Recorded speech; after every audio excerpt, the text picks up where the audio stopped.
있는 박한창이라고 합니다. 저는 제가 만난 아이들의 이야기를 통해 교육과 제도의 개선에 대해서 이야기해보고자 합니다. 3년 전 저는 서울 한 중학교의 교내 상담실에서 상담사로 근무하였습니다. 그때 상담실로 찾아온 한 친구는 성적이 떨어져서 굉장히 괴로워하고 있었는데요. 안 그래도 속상한데 부모님한테 꾸지람을 들어서 속상하다고 이야기하였었습니다. 너는 과외도 하지, 학원도 다니지. 근데 너는 점수가 이게 뭐냐? 야, 너 그럴 거면 하지 마. 내가 돈이 아까워서 그러는 게 아니다, 너. 너 그 돈 모아서 내가 너 졸업할 때 줄게. 차라리 그걸로 너 하고 싶은 거 해. 또 다른 친구는 자신이 평생 제빵 일을 할 수 있을지 모르겠다며 심각한 얼굴로 상담실을 방문했는데요. 저는 아직도 내년에 뭘 하고 있을지 잘 모르는 상태인데 처음에는 벌써부터 미래 고민을 심각하게 하는 이 친구가 조금은 의아하게 생각됐었습니다.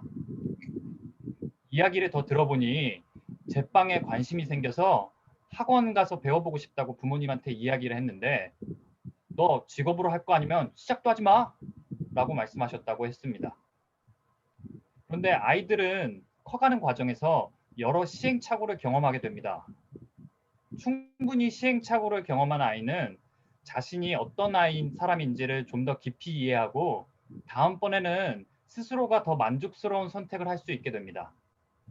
반대로 그런 기회를 얻지 못한 아이들은 자신에 대한 이해가 깊어지기 힘들고 남들이 보기에 좋은 성취를 이뤘다 할지라도 불안과 우울을 경험할 확률이 굉장히 높고 자신에 대한 인식이 부정적이게 될 수 있습니다. 자신의 아이를 사랑하지 않는 부모님은 없습니다. 그런데 아이들의 이야기 속에서 만난 부모님들은 아이들에게 그렇게 관대하지만은 않았습니다. 어째서인 걸까요? 저는 부모님들이 패자부활전이 없는 우리 사회를 먼저 경험한 것이 하나의 원인이 된다고 생각합니다. 좋은 대학에 가야 좋은 직장에 갈 수 있고 그래야 대출이라도 받고 요즘은 그마저도 쉽지 않아졌지만 집도 살 수 있는 비교적 안정적인 삶을 살게 되는 우리 사회를 잘 알고 있기 때문일 거라고 생각합니다. 그런 사회의 모습과 학교의 모습은 너무도 닮아 있습니다. 1등급과 9등급, 우등생과 경쟁에서 밀려난 아이들. 경쟁에 너무나 익숙한 아이들은 자신들의 세상 속에서 암묵적으로 서열을 나눠 서로 비교하고 그 속에서 생긴 많은 상처들을 아는 채 성인이 되어 갑니다. 저는 이런 학교와 교육의 모습은 달라져야 한다고 생각합니다. 물론 교육만 개선해서 되는 문제는 아닙니다. 직업의 귀천을 나눠버리는 극심한 임금 격차, 고공행진하는 부동산 가격, 패자부활전이 없는 노동시장, 더 많은 시간을 일하지만 생산성이 떨어지는 경제 구조 등 사슬처럼 연결된 문제를 하나하나 함께 개선해야 되는 문제라고 생각합니다. 그렇다 할지라도 얼마 남지 않은 대통령 선거에서 교육 정책은 좀처럼 보이지 않습니다. 그나마 인터뷰에서 교육 정책을 언급한 이재명 지사님은 과거 암기형 인재에서 협력적 창의적 인재를 길러내는 교육이 돼야 된다고 말하셨습니다. 저 역시 그 말씀에 동의합니다.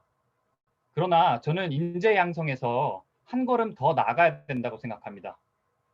덴마크의 교육개혁가 그룬툰비는 학교는 인재를 양성하는 곳이 아니다. 학교는 아이들이 스스로를 가치 있는 존재로 여기고 자신의 삶의 주인이 되어 원하는 삶을 선택하도록 돕는 곳, 그리고 더불어 함께 기뻐하는 곳이 되어야 한다고 말했습니다. 저부터 시작해 보겠습니다. 저는 내년 지방선거에 출마할 때 강동구에 아이들이 다양한 체험과 시행착오를 안전하게 할 수 있는 공간, 아이들이 심리 건강을 증진시킬 수 있는 환경 조성을 위한 조례 제정을 공약으로 내세우겠습니다. 연설을 듣는 여러분, 내년 대통령 선거와 그 후에 지방자치 선거에서 후보들의 교육 정책을 꼭 살펴보시고 투표를 결정해 주시면 감사하겠습니다. 제 이야기를 들어주셔서 감사합니다. 네, 시간은 딱 5분 맞췄고요. 천민호 씨부터 음소거 키시고 소감 얘기해 주세요. 네, 그 어디에 출마하겠다는 그 의견이랑 뭐 자세한 공약들이 나오다 보니까 되게 좋았던 것 같습니다. 네, 이상입니다. 네, 박정훈 씨. 박정훈 씨 음소거 키시고 자, 소감 얘기해 주세요. 네. 아, 출마를 준비하시나 봐요. 지방선거에. 어, 네네. 어, 그 점점 가면 갈수록 그 살을 덧붙이시는데 이제 점점 이제 그 우리나라의 그 사회 문제에 대해서 쟁점에 대해서 포괄적으로 이게 너무나도 좋았고요. 진짜 정말 궁극적인 구조적인 원초적인 문제인 것 같아요. 교육 문제가요. 그렇게 봐주셔서 너무 그렇게 이렇게 이야기거리를 풀어나가 주셔서 너무 감사하고요. 저도 오늘도 책을 보면서 느꼈는데 그 아이들의 그 너무 획일적인 교육에 의해서 너무 아이들의 그 사유 능력이 없다는 게 좀 안타까웠거든요. 근데 제 아이한테도 항상 얘기하는 건데 공부 잘 안 해도 돼. 너 항상 너가 하고 싶은 거 하면 돼 하고 얘기하는데 또 그게 마땅히 그렇게 되지가 않은 상황인데 교육적으로 너무나도 잘 들었습니다. 뭐 이렇게 더 이상 뭐 이렇게 단점으로 얘기해 드릴 게 하나도 없네요. 네, 감사합니다. 네, 저도 뭐 특별히 지적할 내용은 없고 이거는 아주 완성이 됐고 이대로 하시면 되는데 다만 이제 이재명 지사 얘기할 때 이재명 지사님은 말씀하셨습니다. 이렇게 높임말을 쓰는데 되게 일반적으로 연설에선 청중이 가장 높은 사람입니다. 그래서 청중을 제외한 나머지는 다 낮추는 거예요. 이재명 지사는 말했습니다. 이렇게 해도 괜찮아요. 뭐 김대중 대통령 정도 되면은 이제 돌아가신 분이고 고인이니까 좀 이렇게 높이면 되겠지만 그렇지 않으면 그냥 일반적으로. 왜냐면 그 공직자니까. 공직자고 선거에 나온 사람이기 때문에 굳이 그렇게 극존칭은 쓰지 않아도 된다는 거 참고하시고 이제 뭐 내일 모레 이틀 남았으니까 빨리 외우세요. 원고는 다 됐습니다. 파이팅! 자, 그 다음에 우리 천민호 씨 해보시죠. 천민호 씨. 자, 음소거 키시고 준비 시작. 우리 모두 정치합시다. 안녕하세요. 생활 속 정치를 실천하며 살고 있는 천민호 인사드립니다. 윤봉기 심사위원님, 잠시 음소거를 꺼주시고 저희 질문에 답변을 부탁드립니다. 윤봉기 심사위원님은 정치하려 한다라는 말을 들으면 어떤 생각이 떠오르시나요? 뭔가 좀 기회주의적이다? 이런 느낌? 네, 알겠습니다. 일상생활 속 정치라고 하면 바로 떠오르는 생각은 줄서기를 하려 한다, 이상하게 몰아가려고 한다, 나와 다른 상관없는 말들이라 라는 부정적인 단어부터 일반인들은 떠올리게 됩니다. 표준 국어사전의 정치는 나라를 다스리는 일, 국가의 권력을 획득하고 유지하며 행사하는 활동으로 국민들이 인간다운 삶을 영위하게 하고 상호 간의 이해를 조정하며 사회 질서를 바로잡는 따위의 역할을 한다라고 되어 있습니다. 저는 요즘 정치하는 사람이다 라는 말을 특정 사람들에게 많이 듣게 됩니다. 여러분 앞에 있는 천민호는 왜 정치하는 사람이다 라는 말을 자주 듣게 되었는지 짐작하시는 점이 있으실까요? 어느 개인이나 집단에 잘 보이기 위한 행동을 해서 줄서기를 잘하는 사람이라서. 정답은 쿠팡의 불합리와 부당함을 알리고 그 문제의 이야기들을 자신의 목적을 위해 사용하려 한다는 의미로 특정된 사람들이 저에게 정치하는 사람이다, 정치하려 한다 라는 이야기들을 합니다. 저는 쿠팡에서 로켓 배송 근로자로 약 1년간 근무했습니다. 소속된 근무지의 문제와 오랜 기간 전국에 제기된 불합리와 개선점을 공식화하여 외부에 이야기했습니다. 그리고 저는 자택대개발령, 정직처분, 계약직 근로자로서의 마지막인 계약 미연장으로 쿠팡을 나오게 되었습니다. 쿠팡의 로켓 배송은 끝났지만 배송 근로자들의 힘이 되고 용기가 되는 역할을 지금도 끝내지 않고 쿠팡 노조의 편에서 계속하고 있습니다. 부당함을 말한 용기 대가는 2달의 자택대개발령이었습니다. 저는 집에 있었습니다. 그리고 집에는 초등학교 고학년에 다니는 두 아이들과 아내도 함께 있었습니다. 아침이 되면 아빠가 왜 출근을 안 하는지 물어보는 자녀들에게 저는 솔직하게 이야기해 주었습니다. 아빠가 다니는 회사에 부당함을 알렸는데 집에서 쉬었다가 출근하라 했고 너희가 살아가면서 부당함이 있으면 언제든 이건 잘못되었다고 이야기를 할 줄 아는 사람이 되길 바란다고 이야기도 해주었습니다. 여러분, 오랜 기간 자리 잡은 불합리가 내부에서 해결되지 않아 부당함을 바로잡고자 외부에 알린 것이 올바른 일이 아닐까요? 그냥 다른 일부 근로자들처럼 넘어가야 했던 것일까요?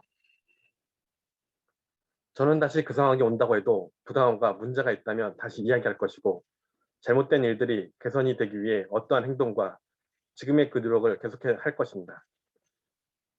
그런 의미의 정치하려 한다라고 지속적으로 저에게 이야기한다면 저는 주저없이 정치합니다, 정치하겠습니다 라고 말하겠습니다.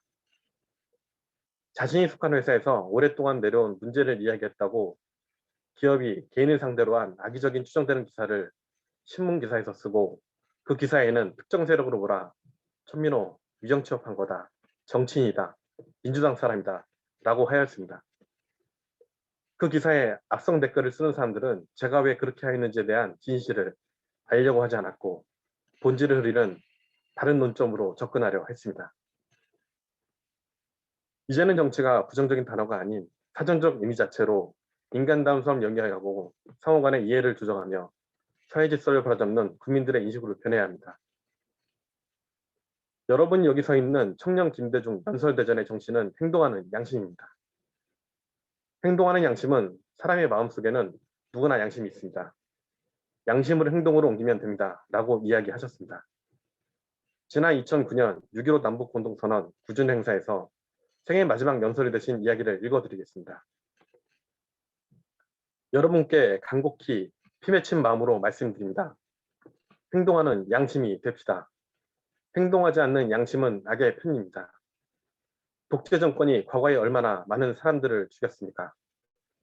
그분들의 죽음에 보답하기 위해 우리 국민이 피땀으로 이룬 민주주의를 지키기 위해 우리가 할 일을 다 해야 합니다.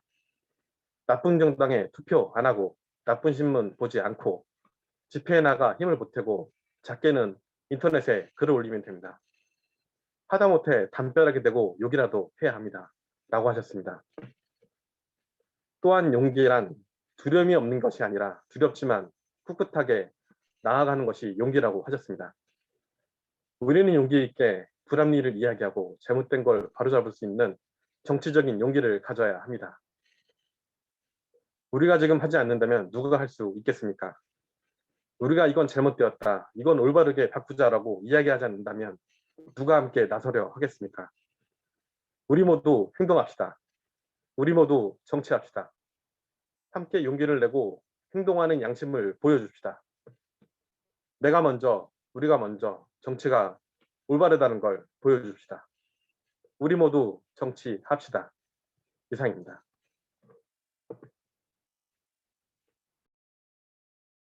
김도선 씨 음소거 키시고 자, 어떻게 들으셨는지 소감 얘기해 주세요. 배경이 되게 인상적인 것 같아요. 정치합시다. 되게 아름답게 만들어진 것 같고, 이게 정치라는 게, 그 아까 얘기해 주신 것처럼 직장 내 정치도 하나의 정치라고 봐야 되고, 밖에서 그 국회의원들이 하는 것도 정치라고 볼 수 있듯이, 우리에게는 실제로 생활 자체가 정치라고 보면 될 것 같아요. 그런 부분에 대해서 좀 더 쉽게 우리가 일상생활에서 정치하는 것이 정치를 싫어한다 하지만 실제로 우리가 하는 것도 정치다라고 얘기해 주는 것 같아요. 그러면서 한 기업의 좀 불합리함에 대해서도 좀 더 지난 부분도 되게 간결하게 얘기해 주신 것도 인상 깊었고요. 예, 저도 이제 회사 내에서 사내 정치를 열심히 해서 열심히 버틸 수 있도록 노력하겠습니다. 감사합니다. 네, 다음에 허율 씨 음소거 키시고 소감 얘기해 주세요. 본인의 경험을 통해 가지고 이렇게 연설에 잘 녹이셔가지고 잘 하신 것 같습니다. 네, 잘 하신 것 같습니다. 네, 그 민호 씨가 7분에 시작해서 13분에 끝났거든요. 그러니까 약간 시간이 오버될 수도 있을 것 같아요. 지금 속도로 그냥 하면. 제 생각에는 뭐 딴 거는 크게 손댈 데는 없고 마지막에 김대중 대통령 연설 나올 때 그때 그 부분만 조금 축약을 좀 하면 좋을 것 같아요. 그리고 그 뒤에 붙는 내용이 약간 군더더기 같은 느낌이 들기도 하거든요. 그래서 네. 시간 조절을 하시면서 그 김대중 대통령 연설 나오는 부터 끝까지 부분 사이에서 한번 읽으면서 시간을 재보시고 좀 오버된다 싶으면 뒤쪽을 좀 빼주세요. 그렇게 해가지고 조금만 깔끔하게 만드시면 내용은 뭐 아주 좋을 것 같습니다. 네. 이제는 그 보고 읽지 않고 가급적 그 카메라를 보고 진짜로 얘기하듯이 그렇게 외워서 하는데 초점을 맞추시면 좋을 것 같습니다. 네, 수고하셨습니다. 다음 감사합니다. 오종원 씨 해봅시다. 자, 오종원 씨 음소거 키시고 준비 시작. 안녕하십니까. 지난 6월 25일 무슨 날이었을까요? 예, 6.25요. 네네. 여러분들이 말씀해주고 계십니다. 바로 6.25였죠. 예. 그런데 그날은 제가 국민연금에 입사해서 124번째 월급을 받은 날이기도 하고요. 또한 저희 1952년생 제 어머니 이정옥 여사가 120개월 수급요건을 충족해서 첫 국민연금 24만 원을 받은 역사적인 날이기도 합니다. 저희 아버지는 제가 입사하기 한 달 전 만 60세가 되시기까지 한 번을 국민연금 보험료를 안 내셔서 무연금자가 됐습니다. 부끄럽지만 국민연금을 그때까지 몰랐습니다, 제가. 그래서 입사한 이후로부터 저희 어머니 국민연금 보험료를 쭉 내드렸습니다. 중간에 어머니와 싸움을 해서 몇 달을 못 냈는데 그만큼 연금보험료 수급이 국민연금 수급이 늦어지기도 했습니다. 저희 부모님은 두 분 다 기초연금을 받으십니다. 30만 원, 30만 원 합해서 60만 원 받으면 좋겠지만 부부 감액이 있어가지고 20% 감액돼서 월 48만 원을 받습니다. 이번에 국민연금 24만 원을 받게 되셨으니까 합하면 72만 원을 매달 받게 되시는데 제가 매달 70만 원을 부모님께 꼬박꼬박 드릴 수 있을까요? 우리나라는 정말 복지국가가 된 것 같습니다. 저는 매달 그 월급에서 19만 원의 국민연금 보험료를 냅니다. 회사에서 19만 원을 더해서 매달 38만 원의 보험료가 납부가 되는데요. 만 60세까지 한 달도 쉬지 않고 납부하게 되면 만 65세부터 114만 원 가량 받게 됩니다. 소득과 물가에 따라 올라간다고 하니 나중에 금액은 조금 더 늘어날 것 같긴 합니다. 2020년 작년에 출산율이 0.84라고 하죠. 출산율이 0.84라는데 국민연금 그거 받을 수 있어? 이렇게 말씀하시는 분도 많습니다. 독일에서는 뭐 보험료와 세금을 더해서 지금 연금을 주고 있고 2060년 우리나라 GDP 대비 공적연금 지출이 13% 정도로 예측되어 2020년 현재 유럽의 13%와 비슷한 수준이기 때문에 큰 문제가 없을 것이다. 이런 전망도 있지만 급격히 높아지는 노인 부양비로 인해서 후세대의 부담이 커질 것이라는 문제의식은 아직 해소가 되지 않고 있습니다. 국민연금의 재정 안정성은 출산율, 노동시장 참여율, 경제성장률로 규정되기도 하는데요. 이 대회를 주최하고 계시는 정말 이 훈남이신 윤범기 기자님도 그리고 저도 이 아내와 자녀가 없습니다. 대한민국 출산율이 높아질래야 높아질 수 없는 것입니다. 모두가 국민연금 재정 안정에 지금 위협이 되고 있습니다. 많은 분들이 국민연금 개혁이 필요하다 말씀을 하십니다. 그러나 실천 가능한 개혁이 이루어지지 않고 있습니다. 저는 되는 방향으로 했으면 한다 이런 생각이 있습니다. 국회가 보험료 인상은 힘들다고 하는데요. 지금 국회 정쟁 없이 매년 보험료가 인상되는 사회보험이 있습니다. 바로 건강보험료입니다. 건강보험은 건강보험정책심의위원회, 줄여서 건정심에서 사회적 합의를 통해서 매년 보험료를 인상하고 있습니다. 국민연금심의위원회를 사회적 합의기구로 구상했으면 합니다. 5년마다 재정제 계산을 하는데 제도발전위에서 학자들이나 전문가들이 모여서 공부하다가 흐지부지 되고 또 5년 후에 다른 사람들로 꾸려서 또 공부하다가 흐지부지 되고 반복되고 있습니다. 국민연금 심의위원회가 사회적 합의기구로 격상이 된다면 보험료 인상을 포함한 상시적 제도개혁 논의를 할 수 있을 것입니다. 제가 아끼는 한 동생이 있습니다. 이 동생이 대리운전하는데요. 요즘 많이 힘들다고 합니다. 이 동생에게 국민연금 보험료를 내느냐 물어봤더니 낸다 합니다. 하루하루 벌어 살고 힘들 때 대출받고 사는데 보험료는 언감생심이라 합니다. 저는 이 친구가 자기 개발을 해서 고숙련, 고임금 일자리로 가기를 원하지만 그렇게 되지 않더라도 이 친구가 국민연금을 보험료를 낼 수 있게 도와줬으면 합니다. 코로나 대책으로 납부 예외를 대책으로 발표했지만 납부 예외만 해서는 가입 기간이 없기 때문에 무연금, 저연금자가 됩니다. 납부 예외보다는 보험료 지원이 좋습니다. 저소득 지역가입자에 대한 보험료 지원에 대한 법률이 2019년 통과가 되었지만 의결이 되었지만 2년이 다 돼가는데 지금 시행이 안 되고 있습니다. 기재부에서 예산이 편성되지 않았기 때문입니다. 저는 이 동생의 현재 빈곤이 노후 빈곤으로 이어지지 않기를 바랍니다.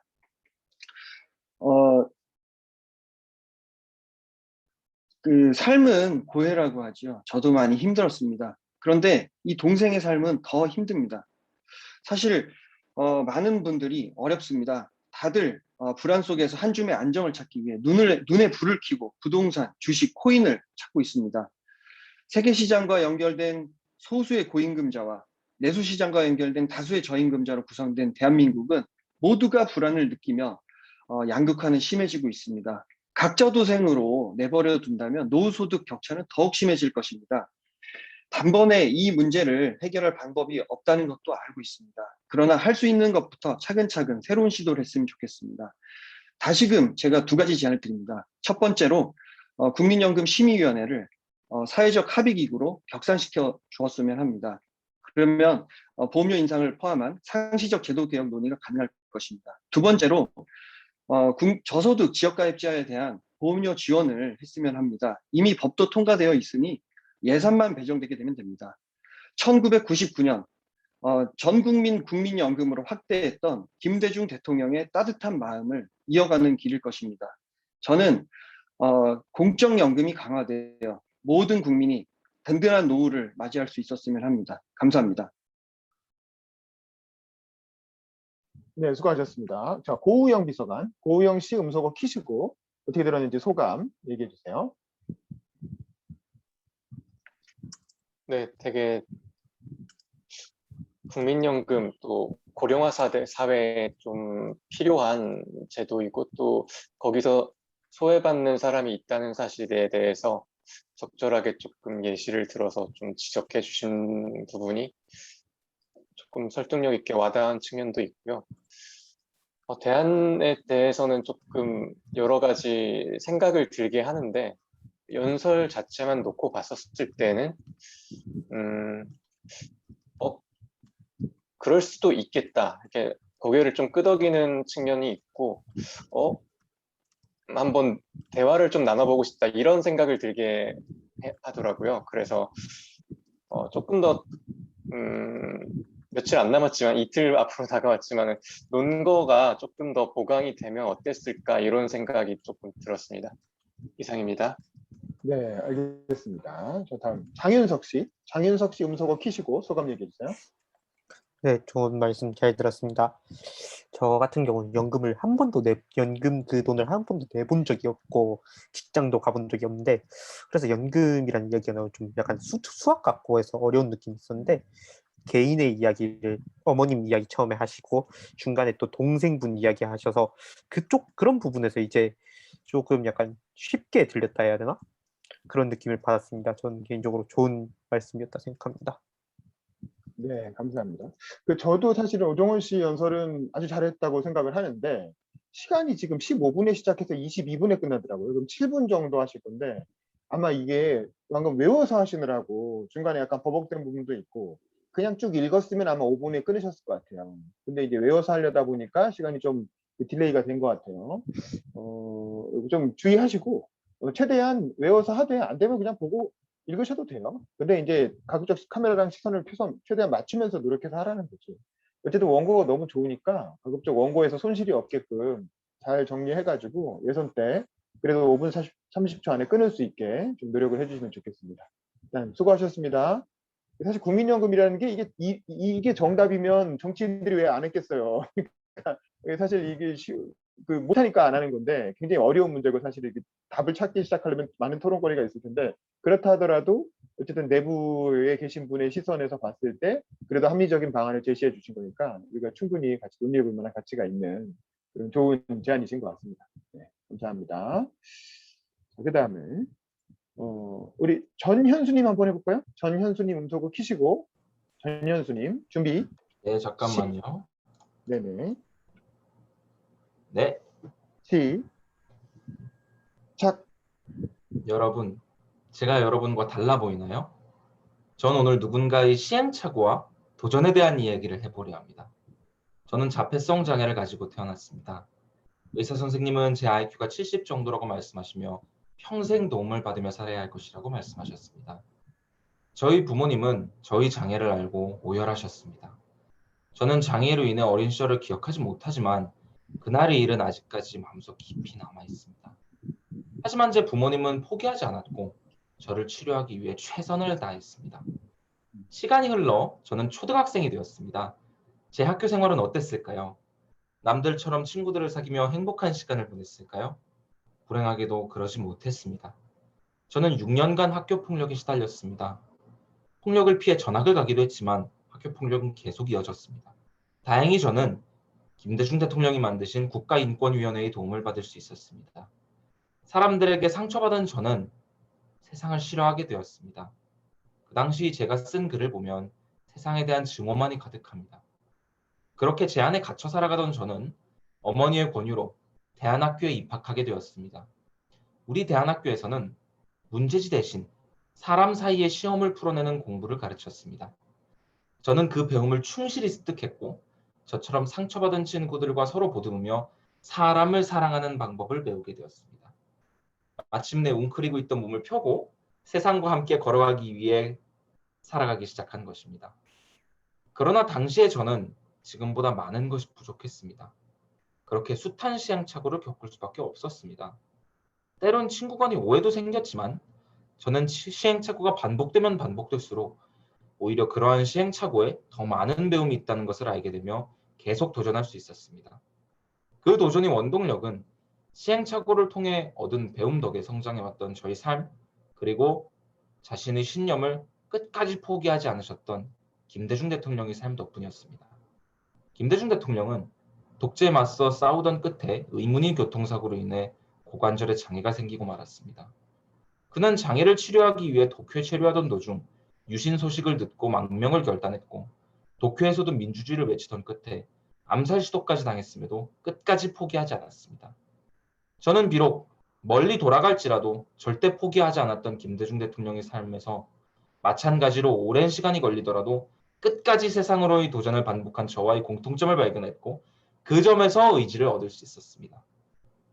저는 대안학교를 졸업하고 대학 진학을 결심한 후 목표를 이뤘습니다. 저에게는 노력에 더해 부모님의 지원과 같은 행운 역시 존재했습니다. 하지만 대안학교의 제 친구들은 달랐습니다. 그들에게도 꿈이 있었지만 단지 부모님의 지원이 미진하고 제도에 대한 정보가 부족했다는 이유만으로 꿈을 이루지 못했습니다. 저는 친구들이 좌절을 보며 생각했습니다. 왜 쟤들이 꿈을 이루지 못한 것일까? 저는 장애 등급만이라도 더 원활하게 발급받고 학부모들의 장애 전반에 대한 인식 개선을 위한 교육의 변화가 필요하다는 생각에 이르렀습니다. 저들이 장애 등급만이라도 있었더라면 부모가 자식을 국가공인 장애인 취급을 받게 하기 싫다는 이유만으로 사회적 혜택을 거절하지만 않았더라면 꿈을 이룰 수 있었을 것이니까요. 김대중 대통령 역시 장애인이셨지만 그 무엇도 그의 의지를 꺾지 못했듯 저는 제 친구들 역시 그러길 바랐습니다.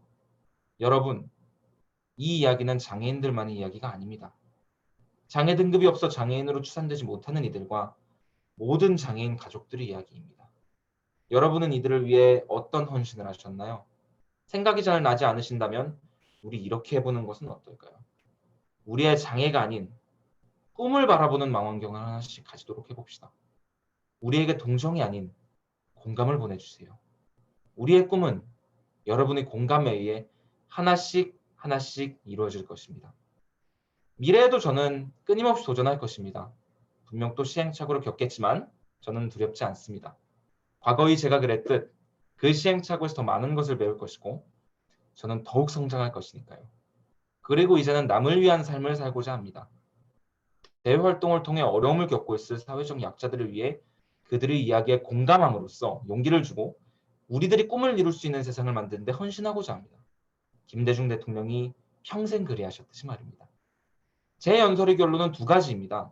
내 이야기가 하나의 행운에 그치는 것이 아니라 모두의 일상이 될 수 있기를 바란다. 그리고 동정이 아닌 공감을 해보자. 우리들이 꿈을 이뤄갈 변화는 동정 대신 공감으로부터 시작된다. 우리가 자신에 대한 도전 하나와 사회에 의한 공감 하나가 만들어낸 망원경으로 사람이라는 예쁜 별을 볼 수 있다면 어떨까요? 감사합니다. 수고하셨습니다. 자, 임진규님, 우리 유튜브 장도방송 임진규님 음소거 키시고요. 자, 어떻게 들으셨는지 소감 얘기해 주세요. 아예 되게 잘하신 것 같아요. 매끄럽게 해서 저도 뭐 딱히 단점을 못 찾겠습니다. 네, 우리 정서관님 음소거 키시고 어떻게 들으셨는지 소감 얘기해 주세요. 네, 잘 들었고요. 중간에 장애를 가지신 장애 아동을 키우시는 분들이 왜 장애 등급을 안 받는지 그 이유에 대해서 좀 설명해 주시면 더 나을 것 같습니다. 네, 알겠습니다. 아까 이제 자식을 국가공인 장애인으로 만드는 게 싫어서 안 받는다라고 설명을 하긴 했는데 아마 귀에 잘 안 들렸던 모양이에요. 그 부분 좀 다시 강조해 주시고 어쨌든 저는 연설문은 굉장히 좋아진 것 같아요. 뭐 크게 더 손댈 데가 없을 정도로 좋아졌고 그리고 이제 이 그 발표도 능숙하게 또 제스처 활용이 되게 좋죠. 사실 이 영상으로 하는 대회다 보니까 제스처를 크게 쓰기가 좀 어려운 한계가 있는데 그거를 현수님이 되게 자연스럽게 너무 오버스럽지 않은 범위 내에서 잘 하신 것 같아요. 그런 거 다른 분들도 이런 거 좀 참고하셔갖고 비슷하게 따라할 수 있으면 좋겠다는 생각이 듭니다. 네, 수고하셨습니다. 자, 그다음에 허율 씨, 허율 씨 준비해 주시고 자, 준비 시작. 안녕하세요. 2016년부터 현재까지 청년 김대중을 꿈꾸고 있고 정치를 좋아하고 정치에 관심이 많은 공산고등학교에 다니는 고등학교 1학년 학생 허율이라고 합니다. 2016년 사회적 이슈에 관심이 많은 당시 초등학교 5학년이었던 저는 우연히 뉴스를 통해 헌정사상 최초 민간인 국정농단 사태라는 충격적인 뉴스를 보게 되었습니다. 그 뉴스는 어렸던 제게 큰 충격으로 다가섰습니다. 어떻게 한 나라의 대통령이 비선실세라는 이름으로 일반인의 손에 놀아나고 5천만 국민을 그렇게 뻔뻔하게 속일 수 있었는지 실망과 배신감 또한 컸습니다. 당시 저희 반 반장에게 과자 한 봉지를 사주고 친하게 잘 지내면 떠든 사람 명단에서 지워주는 초등학교 비선실세보다 못하다는 생각까지 들었습니다. 그렇게 해서 저는 양극적인 면을 띠고 있는 비선실세로 인해 생긴 애국심과 당시 주변 사람들의 말에 의하면 사춘기가 좀 일찍 온 거 아니냐는 그런 의견을 가지고 학교 현장학습 때 나갔었던 광화문 광장으로 나가게 되었습니다. 광장은 매우 추웠습니다. 하지만 그 주위는 어느새 촛불 시민들의 뜨거운 열정과 촛불의 열기로 인해 점점 뜨거움으로 바뀌어져 갔습니다. 저는 그렇게 뜨거웠던 광장에서 시민들의 뜨거운 부르짖음을 들으며 깨어있는 시민의 조직된 힘이 무엇인지 차츰 알아가게 되었습니다. 그 겨울 광장에서 오직 국민의힘만으로 부패한 지도자를 끌어내고 심판을 하고 끝내 위대한 대한민국 국민이 이겼다는 그 결말은 아직도 제 심장을 뛰게 하고 제 가슴을 뜨거워지게 합니다. 그리하여 저는 그 영향 때문인지는 몰라도 촛불 집회 때 들었던 이 포스터를 아직도 버리지 못하고 계속 간직하고 있습니다. 그렇게 저는 위대한 촛불 정신에 반해 더 좋은 세상, 더 좋은 미래를 만들고 싶다는 열망을 가지게 되었고 그 열망은 제게 정치인이라는 꿈을 안겨주게 되었습니다. 또한 그 촛불 정신과 함께 해주셨던 문재인 당시 민주당 상임고문님 그리고 여러 민주당 정치인분들과 더불어민주당이라는 정당을 지지하고 좋아하게 되었습니다. 비록 어렸지만 정권 교체에 대한 희망도 생기게 되었습니다. 그리고 저의 그 희망은 2017년 5월 기회는 평등, 과정은 공정, 결과는 정의로울 것이다라는 표어를 내걸었던 문재인 당시 후보가 당선이 되며 저의 희망은 이루어져 갔습니다. 문재인 정부는 온 국민의 환호 속에 출범을 하게 되었고 출범 뒤 청년층을 대상으로 한 첫 직무수행 평가도 긍정론이 94%를 초과하며 청년층과 더불어 우리 국민들의 문재인 정부에 향한 기대는 점점 높아져만 갔습니다. 그리고 그 절정은 바로 남북정상회담이었습니다. 김대중 정부와 참여정부 이후 10여 년 만에 남북정상이 평화의 집에서 두 손을 맞잡고 판문점 선언을 통해 평화협정을 맺음으로 평화의 길로 한 발짝 더 나가기도 하였으며 일부 언론에서는 문재인 대통령이 노벨상 후보에 올랐다는 보도를 하기도 하였습니다. 근데 제가 지금까지 너무 좋은 얘기만 한 것 같은데 제가 한번 감히 지금부터 좀 무거운 얘기도 한번 해보겠습니다. 그렇게 해서 좋게만 갈 것 같던 문재인 정부도 취임 후 3년 5개월 만에 이론적으로 오는 게 당연하지만 문정부도 피해갈 수 없었던 레임덕 효과를 정통으로 맞게 되었습니다. 수많은 부동산 정책을 내놓았지만 연일은 부동산 정책의 실패와 일반 서민들은 엄두도 못 낼 집값 상승, 그리고 연일 언론에서 보도되는 청년 실업 문제와 정상회담 이후 평화로울 것만 같았던 남북관계도 유엔 제재에 대응한 북한의 일방적인 공동연락사무소 폭파와 북한군이 우리 공무원을 살해하고 그 시체를 태워버린 극악무도한 사건까지, 그리고 엎친 데 덮친 격으로 젠더 갈등으로 인한 사회 혼란까지 오며 취임 이후 처음으로 국민의힘의 지지율이 여당을 뛰어넘었고 문재인 대통령의 지지율도 최저치를 기록하기도 하였습니다. 요즘 어른들께서는 잘 모르시지만 요즘 저희 반이나 청소년들끼리는 게임 얘기, 이성 얘기와 더불어 정치 얘기도 많이 하곤 합니다. 그러나 언젠가부터 문재인 대통령을 지지하거나 민주당을 지지하면 친구들 사이에서 너 문빠니? 너 대깨문이니? 이런 소리를 듣곤 했습니다. 저는 지금까지 친구와 정치 얘기를 할 때 친구가 민주당과 문재인 정부에 대한 비판적 평론을 내놓으면 저는 거기에서 잘못된 점을 찾아 이번에는 민주당이 잘한 거다, 이거는 문재인 대통령이 잘한 거다 라고 설명을 하기도 하였습니다. 하지만 요즘에는 친구들 사이에서 민주당과 문재인 정부에 대해 말할 때 내가 도저히 그 부분에 대하여 커버칠 수 없는 상황까지 와버렸습니다. 저는 그 커버칠 수 없다는 상황이 너무 슬펐습니다. 왜 슬펐을까요? 제가 그 친구보다 어휘력이 부족하다고 느껴서 슬펐을까요? 아닙니다. 그 이유는 제가 사랑하는 문재인 정부와 민주당이 지금 너무 잘못하고 있는 게 맞다는 그 사실이 저를 너무 슬프게 하였습니다. 그래서 저는 생각했습니다. 그래서 저는 생각했습니다.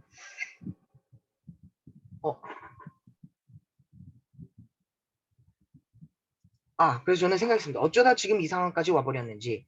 그 결과 지금까지 민주당은 국민들과의 소통이 부족했고 어떠한 문제점이 나오고 날 때 받아들이고 쇄신하는 것이 아니라 핑계와 부인하는 것이 앞섰습니다. 야당의 무분별한 억측과 비난도 있었지만 그 속에서도 민주당은 정치적으로만 대응하였고 타산지석의 마음이 부족했었습니다. 이제는 여소야대의 시대가 아닙니다. 180석 거대 여당이 책임감을 갖고 민주당은 끝없는 노력과 쇄신이 필요한 시점입니다. 지금일수록 더욱 국민들의 소리를 경청하여 주시고 저희 오늘 연설이 단순한 청소년의 연설이 아니라 저의 작은 외침을 통하여 이 시대의 어른들이 무엇을 해나가야 하는지 깊이 고민하고 반성해 주시고 김대중이 행동하는 양심, 노무현의 사람 사는 세상, 그리고 촛불 정신을 늘 기억하며 더욱 발전하시길 기대하며 저의 오늘 말씀을 줄이겠습니다. 감사합니다. 네. 네, 잘하셨습니다. 박한창 씨 음소거 키시고 자, 어떻게 들었는지 소감 얘기해 주세요. 말씀 굉장히 잘 들었고요. 그 첨삭 회차를 거듭하면 거듭할수록 계속 좋아지는 게 보여서 굉장히 성장하는 속도가 굉장히 빠르시다는 생각이 들어서 좋았을 뿐만 아니라 의지가 굉장히 좋으셔서 근데도 아직 청소년이라고 말씀하시는 걸 들으면서 정말 좋은 성인으로 성장하시겠다는 생각이 들었습니다. 저는 굉장히 좋았고요. 근데 조금 연설이 약간 긴 느낌이 들었었는데 그 시간만 잘 엄수하면 되게 좋은 연설이 되지 않을까라는 생각이 들었습니다. 이상입니다. 감사합니다. 네, 우리 고은비 씨, 자 고은비 씨 음소거 키시고 소감 얘기해 주세요. 네, 그 전보다 이제 계속 발전하는 모습을 볼 수 있고, 그리고 또 학생일 때만 이야기할 수 있는 내용들이 있잖아요. 뭐 반장 이야기라던가 아니면 학교에서 친구들이랑 이야기한다, 그런 내용이 들어가서 학생만이 할 수 있는 그런 연설이었다라고 생각이 들었습니다. 감사합니다. 네. 허유 씨 여전히 화면이 어둡습니다. 이 화면 앞에 좀 저쪽에 이렇게 그 뒤에 램프 같은 걸 좀 켜놔가지고 빛이 얼굴을 받게 해서 화면을 더 하얗게, 더 밝게 만들어주세요. 지금 너무 어두워요. 이 상태로는 예선하실 때 이렇게 하시면 안 되고요. 그다음에 얼굴도 너무 이렇게 들이댔어, 그렇죠? 그러니까 얼굴이 위가 이렇게 잘리잖아요. 이러면 안 돼요. 얼굴이 이렇게 한 중간 정도에 가서 자연스럽게 헤드룸, 머리 위도 좀 비고 머리 밑에도 좀 비게. 너무 밑으로부터도 안 되고 너무 위로부터도 안 돼요. 정확하게 한 가운데 정도의 위치에 오게끔 이렇게 위치를 잡고 이제 말씀을 하시기 바랍니다. 하여간 어두운 거는 해결해야 돼. 그 공부할 때 쓰는 램프 같은 거 있잖아요. 등 같은 거. 등 같은 거를 카메라 뒤쪽에 놓고 내 얼굴을 비추게 해서 얼굴이 최대한 밝게 나오게끔 그렇게 다시 한번 조정을 해주세요. 네, 수고하셨습니다. 그거 빼고는 뭐 아주 잘했습니다. 네, 장윤석 씨로 가볼게요. 네, 장윤석 씨 음소거 키시고. 네. 시작하겠습니다. 네, 준비. 시작. 반갑습니다. 저는 동국대학교 중어중문학과에 다니고 있는 장윤석입니다. 저는 캉스푸라는 회사에서 만든 비공차라는 중국의 아이스티 음료를 자주 마십니다. 이 음료의 단맛과 살짝나는 레몬향, 얼마나 맛있게요? 네, 때로는 이 음료를 친구들에게 권하기도 합니다. 친구들은 제가 음식을 추천하면 그냥 그래, 알겠어. 아니면 한번 먹어볼게 라는 반응을 합니다. 하지만 중국 음료수인 비공차를 추천하니까 왜 중국 음식을 추천하냐? 라는 이야기도 들었습니다. 저는 음식인데 저렇게까지 반응할 필요가 있을까라고 생각했습니다. 한 여론조사를 보니까 이 이야기는 제 개인의 이야기가 아니었습니다. 시사인의 여론조사에서는 반중 감정으로 인해 중국 음식에도 반감을 느끼는 사람이 20%가 넘는 것으로 나타났습니다. 마라탕도 중국 음식이니까 싫어 하는 목소리가 있다는 것이죠. 이렇게 반중 감정이 높을 때 우리는 중국을 편견 없이 바라보아야 합니다. 이 주장에 대해서 여러분들은 왜 편견 없이 바라봐야 되는데? 라고 반응하실 수 있을 것입니다. 편견을 가지고 중국을 바라본다면 우리는 중국에 대해 이해할 수 없을 것이기 때문에 중국을 편견 없이 바라보아야 합니다.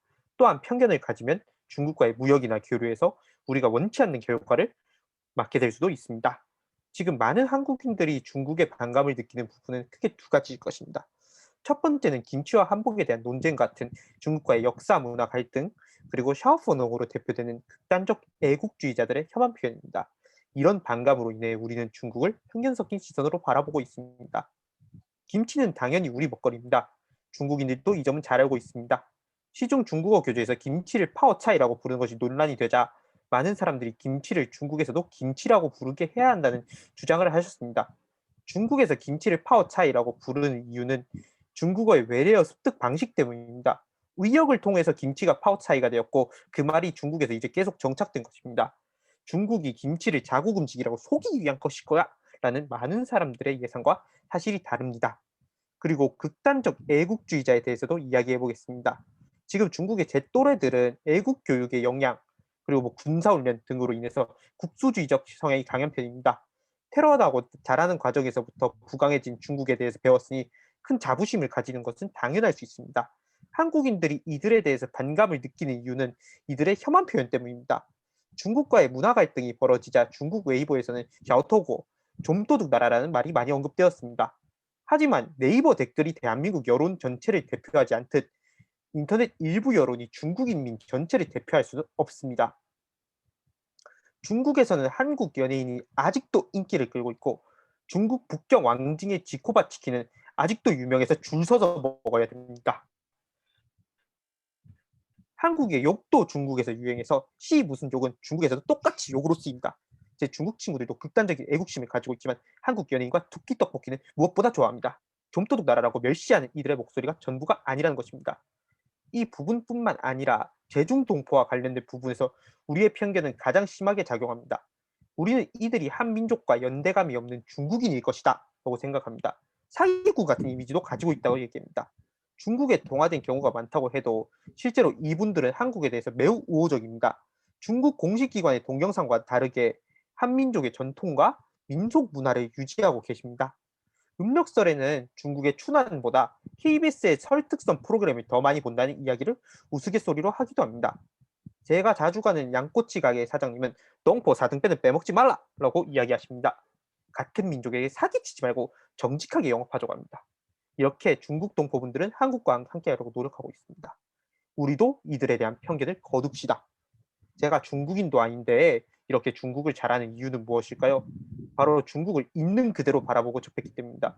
중국을 그대로 바라보다 보니 공부할 때도 좋았고 중국에 대해서 애정을 가지게 되었습니다. 20년 전 김대중 대통령이 집권하셨을 때 한중 관계는 좋았습니다. 중국의 당점인 주석은 김대중 대통령이 따거 형님이라고 불렀다고 하였습니다. 내년 8월 24일 한중 수교 30주년입니다. 내년에 20년 전처럼 좋은 한중 관계가 되길 기원합니다. 감사합니다. 네네, 감사합니다. 자, 우리 고우영 씨 음소거 키시고 소감 얘기해 주세요. 네, 연설이 되게 외피적인 부분은 되게 생동감이 넘쳐가지고 좋았고요. 내용적인 측면도 굉장히 뭘 말하려고 하는지에 대해서 굉장히 명확하게 말씀을 하셔서 굉장히 좀 설득력 있게 다가왔던 것 같습니다. 이상입니다. 네, 오종원 씨 음소거 키시고 자, 소감 얘기해 주세요. 아, 예. 연기까지 하는 이런 표현력이 아주 좋았던 것 같습니다. 이 내용은 사실 좀 뭐 개인적으로 잘 몰랐던 그런 내용들인데 자세하게 알 수 있었던 것 같습니다. 그 40분에서 44분까지 하셨으니까 시간이 조금 짧은데 말을 좀 빨리 하시고 끝날 때도 너무 후루룩 끝나는 것 같아요. 조금 더 천천히 하셔도 될 것 같고. 아, 일단 제가 지난번에 38 논거를 분에 3개를 시작할게요. 얘기했는데 이번에 논거를 2개로 줄이셨어요. 뭐 나쁘지 않은 것 같아요. 뭐 전체적인 분량을 생각하면. 이 상태로 이렇게 하시면 뭐 큰 문제는 없을 것 같은데 어쨌든 말씀을 조금만 천천히 하시라는 거 그것만 좀 주의 드리겠습니다. 잘하셨습니다. 자, 이제 송소룡 씨 한번 해봅시다. 송소룡 씨 음소거 키시고 준비 시작. 청년 김대중의 말로 시작하겠습니다. 두렵지만 나서야 하기 때문에 나서는 것이다. 그것이 참된 용기이다. 존경하고 사랑하는 심사위원 여러분, 안녕하십니까? 신길동에 사는 사회복지사 28살 청년 송소룡입니다. 오늘 저는 이 자리에서 내년에 있을 지방선거에 대한 저의 꿈을 말하고자 합니다. 오늘 저에게 이 자리는 중요한 자리라고 생각합니다. 오늘 제가 어떻게 말을 하냐에 따라 저의 인생을 바뀔 것입니다. 먼저 제가 사는 신길동에 대해 소개하겠습니다. 신길동은 서울에서 가난한 동네 중에 한 곳이었습니다. 얼마나 가난한 동네인지는 90년대 TV 드라마를 통해 알 수 있습니다. 달동네 배경을 주로 신길동에서 촬영을 많이 했기 때문입니다. 그런 신길동이 이제는 서울에서 두 번째로 큰 규모로 뉴타운이 진행되고 있습니다. 단독주택과 연립주택이 가득하던 동네는 이름만 들어도 좋은 대형 건설사들의 브랜드들로 가득 차게 되었습니다. 그로 인해 신길동은 기존에 주거하던 구민들과 새로 아파트를 분양받고 들어온 입주자들로 나뉘게 되었습니다. 신길동 구민들의 수는 10만 명에 달합니다. 적지 않은 구민들이 신길동에 살고 있습니다. 저희 목표는 전공이 사회복지라 보니 내년에 젊은 변화로 새로운 신길동의 복지조례 제정을 통하여 모두가 소외받지 않는 복지체계를 구축해 나가는 것입니다. 저는 더불어민주당 전국대학생위원회에서 활동하고 있습니다. 그리고 신길동에 거주한 지 22년 차가 되었습니다. 서울로 이사 온 후 지금까지 오직 신길동에만 살았습니다. 초등학교, 중학교를 나왔고 고등학교 신길동 옆에 있는 학교를 나왔습니다. 대학은 아쉽게도 영등포구에 없습니다. 어쩔 수 없이 서대문구에 있는 학교를 다니고 있습니다. 20년이 넘도록 오직 신길동만 바라보았습니다. 그러기에 누구보다 신길동의 역사와 트렌드를 알 수 있다고 다짐합니다. 지금 청년들이 핫 이슈입니다. 야당에서는 최연소 당대표가 당선되었고 페미니즘은 갈수록 악화되고 있으며 젠더 갈등은 사회적인 문제로 인식되고 있습니다. 그럴 때일수록 청년들에게 기회를 주어야 한다고 봅니다. 신길동에는 젊은 구의원이 없습니다. 모두 사회에서 좋은 경력을 쌓으시고 정계에 입문한 분들이 대다수입니다. 청년들에게 기회를 주어서 젊은 정치를 할 수 있는 여건을 마련해야 한다고 보며 신선한 바람을 줄 수 있다고 자신 있게 말합니다. 김대중 전 대통령님의 말씀 중에 우리는 아무리 강해도 약하다. 두렵다고 겁이 난다고 주저앉아만 있으면 아무것도 변화시킬 수 없다. 두렵지 않기 때문에 나서는 것이 아니다. 두렵지만 나서야 하기 때문에 나서는 것이다. 그것이 참된 용기라고 말씀하셨습니다. 청년의 입장으로 구의원으로 도전하는 것이 두렵고 떨릴 수 있습니다. 하지만 김대중 전 대통령께서는 5번의 죽을 고비를 넘기시고 마침내 15대 대통령이 되어 국민의 정부를 만들고 햇볕 정책을 실현하였습니다. 저희 구의원 도전이 많은 청년들에게 기감이 되어 청년 김대중 연설 대전이라는 기회를 통해 청년 김대중을 바라보고 이 시대의 청년들에게 어떤 메시지를 주어야 하는지 알 수 있는 의미 있는 대전이라고 할 수 있습니다. 청년 김대중은 말하였습니다. 가난이 두려운 것은 아니다. 가장 두려운 것은 가난한 자들이 자신의 가난을 억울하다고 생각하는 것이다. 청년들이 억울해하지 않았으면 좋겠습니다. 저도 흑수저입니다. 청년들끼리 김대중 정신을 가지고 머리 맞대고 어떻게 살아갈지 고민해 봅시다. 이제는 청년들에게 할 수 있다 믿음을 주고 함께 걸어가는 동역자의 입장으로 바라볼 때 신길동은 건물만 새 것이 아닌 정치도 새 것이 되는 길이며 구의원이 돼서 펼치는 사회복지가 대한민국의 사회복지가 될 수 있도록 노력할 것입니다. 김대중 전 대통령께서 행동하지 않는 양심은 악의 편이라고 말씀하셨듯이 지킬 약속만 하는 송소령이 되겠습니다. 신길동에는 아이부터 노인분들까지 함께 이용할 수 있는 복합시설이 없기에 김대중 대통령님의 애민정신으로 복합시설이 들어오도록 만들겠습니다. 신길동에는 최연소 국회의원은 있지만 최연소 구의원은 없습니다. 최연소 구의원이 되어 최저복지 만들겠습니다. 돈만 주는 포퓰리즘이 아닌 세금을 더 걷더라도 확실한 복지하겠습니다. 깨끗한 정치하겠습니다. 신뢰받는 정치하겠습니다. 표를 달라 하지 않겠습니다. 다만 신길동의 변화를 위해 저에게 기회를 주십시오. 감사합니다. 네, 자 우리 전현수 씨 음소거 키시고 소감 얘기해 주세요. 어떻게 들으셨나요? 잘 들었고요. 주제도 적당히 잘 잡으신 것 같고, 이게 우리 뭐라 그래야 되지? 되게 좀 청년 세대들이 할 수 있는 부분에서의 이야기를 잘 포커스를 맞춰서 잘 해주신 것 같고요. 목소리 톤도 되게 좋으신 것 같아요. 네. 자, 정석환 씨도 음속을 키시고, 자, 소감 얘기해 주세요. 네, 내용은 좋았고요. 좀 말씀하실 때 좀 빨리 말씀하시는 것만 조절하시면 더 나을 것 같습니다. 네, 아마 시간을 지키느라고 그러신 것 같긴 한데 좀 아쉽죠. 처음에 존경하고 사랑하는 심사위원 여러분이라고 하는데 이게 이제 김대중 대통령이 항상 국민을 부를 때 존경하고 사랑하는 국민 여러분 이렇게 얘기했잖아요. 거기서 따온 건 알겠는데 약간 좀 오글거린다 이런 생각이 드네요. 언제 봤다고 존경하고 사랑을 처음 보는데. 네, 그리고 또 연설문을 아직 못 외웠다 보니까 이게 항상 이렇게 눈이 이렇게 밑으로 깔려 있잖아요. 이러고 이렇게 밑을 보고 읽는다는 느낌이 드는 게 좀 아쉬워요. 지금 시간이 좀 남았으니까 남은 시간 동안 최대한 외우셔가지고 밑을 보지 않고 이 카메라를 쳐다보면서 얘기할 수 있게, 그래야 심사위원들이 봐도 나를 보면서 얘기하는 것 같은 느낌이 들거든요. 그래서 이제 그 시선 처리 주의해 주시고, 또 페미니즘이 악화되고 있다는 표현을 쓰셨는데 이 세상이 혼란스럽다는 사례 중에 하나로 페미니즘으로 인한 갈등이 심화되고 있다 이렇게는 말할 수 있을 것 같은데, 페미니즘이 악화되고 있다 그러면 약간 무슨 뜻인지 잘 모르겠어요. 그 다음에 셨습니다 이렇게 해가지고 니다 할 때 니자가 밑으로 좀 내려가면서 길게 끄는 경향이 있어요. 마치 옛날에 기상청 통보관들처럼 이런 걸 방송에서는 쪼라 그러거든요. 쪼. 그러니까 어미 처리를 항상 비슷하게 하는 걸 쪼라 그러는데 이게 딱 귀에 들리기 시작하면 그다음부터 그것만 자꾸 신경이 써요. 그래서 연설에 어떤 집중 못하게 되거든요. 그래서 그거는 이거 녹화했으니까 이 녹화된 영상을 다시 들어보시면서 내 말에 혹시 쪼가 있지는 않나, 그거를 스스로 고치는 연습을 좀 하실 필요가 있을 것 같습니다. 그리고 다 간단한 궁금증인데 신길동에는 최연소 국회의원이 있다 그랬는데 누구를 말하는 거예요? 그것도 그냥 간단하게 언급을 연설 때 사람들이 궁금해해가지고 거기를 자꾸 다시 쏠리니까 신길동의 최연소 국회의원 누군지 그냥 간단히 이름을 얘기해 주시면 더 좋을 것 같습니다.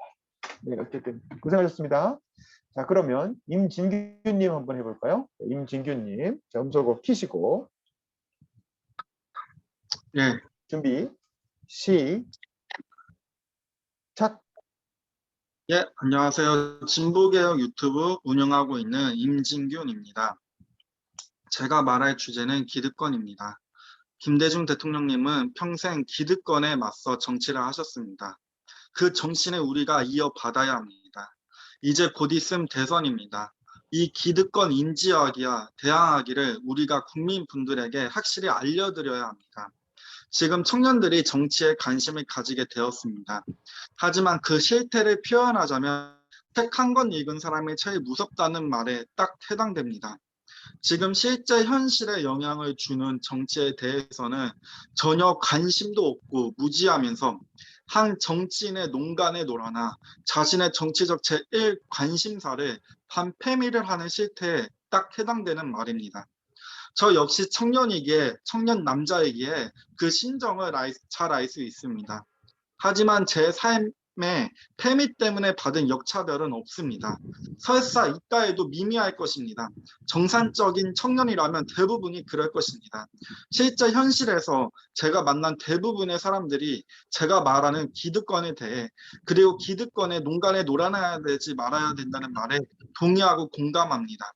하지만 일부 망상에 빠진 분들은 누구나가 공감하는 말을 해도 귀를 막은 채 반패미나 중얼대고 있습니다. 이러니 책 한 권 읽은 사람이 제일 무섭다는 것입니다. 우리나라 노인 빈곤율이 무려 43%라고 합니다. 출생률은 2년 연속 세계 꼴등이라고 합니다. 현재 월급으로 집 사기 힘들어서 집 사는 걸 포기하는 청년들이 수도 없이 많습니다. 그런데도 현실 파악은 못하고 몇몇 청년들은 사회 불공정에 분노한다면서 제일 중요한 기득권에 대항하기는커녕 기득권에 놀아나 반패미 외치고 기득권 정당인 국민의힘에 투표하고 당원 가입이나 하고 있습니다. 패미 때문에 역차별 받았다는 분들은 이준석식 공정 경쟁으로 보자면 사회적 패배자입니다. 기득권 자녀들의 100m 앞선 출발은 문제 없다고 생각하면서 페미니즘만 문제라고 생각하는 그 패배자적 성격을 여실히 보여주는 셈입니다. 차라리 페미같이 시시비비를 떠나 자신들 스스로 정당을 창당하여 기득권에 대항하고 자신들의 뜻을 관철시키려는 정치적 수준이며 전 이해라도 할 수 있겠습니다. 하지만 조금만 공부하면 알 수 있는 기득권 정당인 국민의힘을 지지하는 것은 정치적 철학 부재야 이준석식 공정 경쟁에 의하며 사회적 패배자들인 본인들의 모습을 잘 보여줍니다. 지금 우리가 청춘이니 적당한 돈을 벌고 있지만 훗날 60살이 된다면 지금같이 돈을 벌 수 있을까요? 그때도 집 없이 매달 월세 내고 전세 생활하면서 사실 건가요? 자신의 미래는 전혀 걱정하지 않습니다. 우리 모두 나이를 먹어갑니다. 하지만 이것에 대해 전혀 걱정할 생각도 안 합니다. 우리나라 20대 사망률 중 가반이 자살입니다. 우리가 실제 사회 현실에 대해서는 신경 쓰지 않고 심지어는 자발적으로 기득권 앞잡이 역할을 하니 사회 현실은 바뀌는 게 없는 것입니다. 우리가 훗날 나이가 들면 노인 상류층은커녕 노인 중상층이 되고 싶어하는 것도 큰 욕심일 수 있습니다.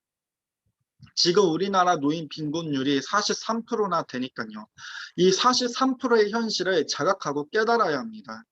이런 현실 문제를 해결하기 위해 우리가 기득권을 인지하고 대항해야 하는 것입니다. 아이를 출산할 수 있는 환경을 만들어주고 불공정한 출발을 완화시켜주는 정책 부조, 취업이나 사업을 할 때 실패하더라도 재기할 수 있도록 만들어주는 사회 시스템, 이런 사회를 우리가 요구하고 만들어야 하는 것입니다. 열심히 해서 대기업가도 40살이면 퇴직하는 현실입니다. 열심히 해서 사업에 성공해도 대기업이나 프랜차이즈의 갑질로 월급 사장하고 혹은 망하는 사람이 한둘이 아닙니다. 열심히 살았든 공부를 잘했든 지금 자영업으로 성공했다고 해서 자신이 기득권이라고 착각하는 건 큰 오산입니다. 기득권에 갈라치게 이용당해서 좋을 건 기득권 세력밖에 없습니다. 사회가 반패미 된다 해서 당신들 현실이 바뀌는 건 없습니다.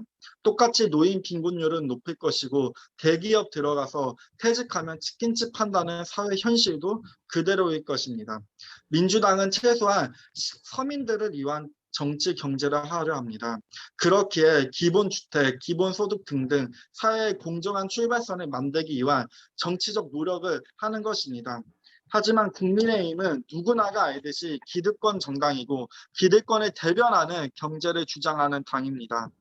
무상급식, 반값 등록금, 임금 인상 등등 포퓰리즘으로 매도하고 반대하는 언제나 기득권의 입장을 충실히 대변해온 정당입니다. 뭐가 중요한지는 이 짧은 글만 보고도 알 수 있습니다.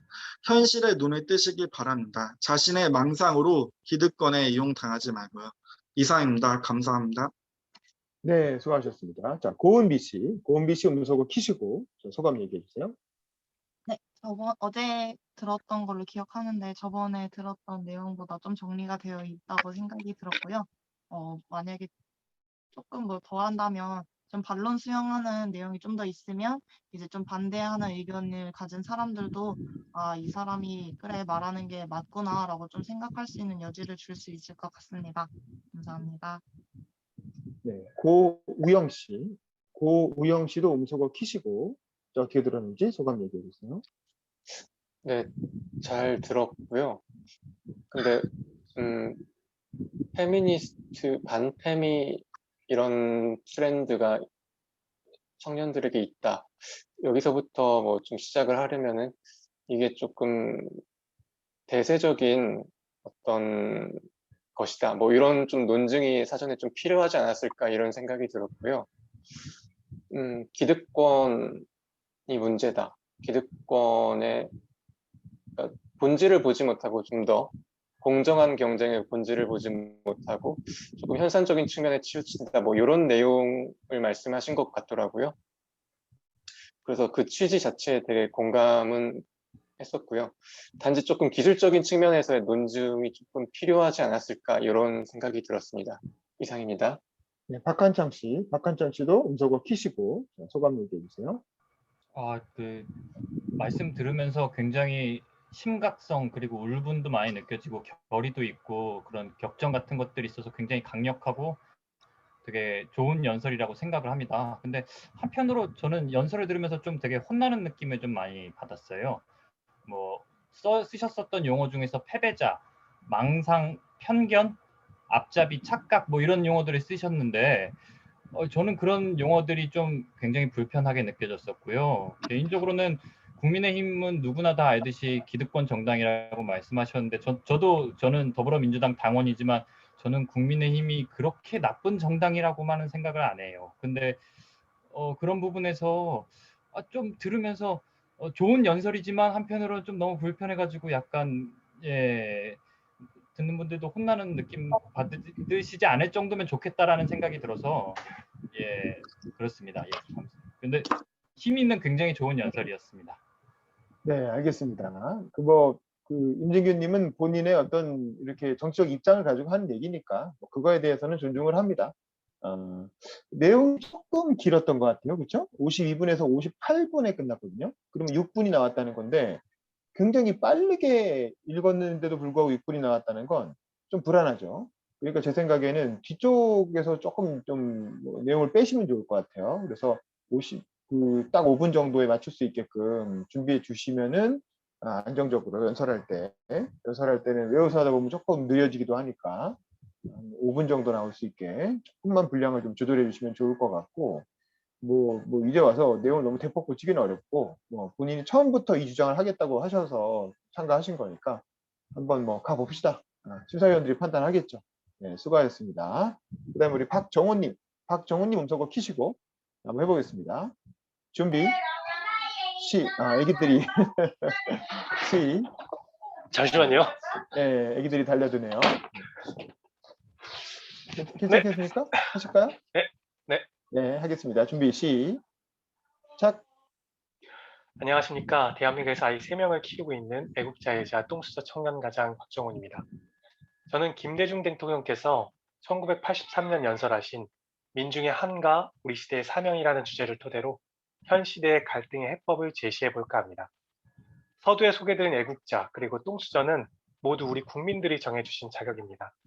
그럼 제가 왜 이 자격을 갖게 됐는지 말씀드리고자 합니다. 애국자는 아버지의 이야기부터 시작됩니다. 저희 아버지는 경남 산청에서 부산을 거쳐 서울로 운동하기 위해 유학원 농구선수였습니다. 3대 독자셨고 중고 대학 시절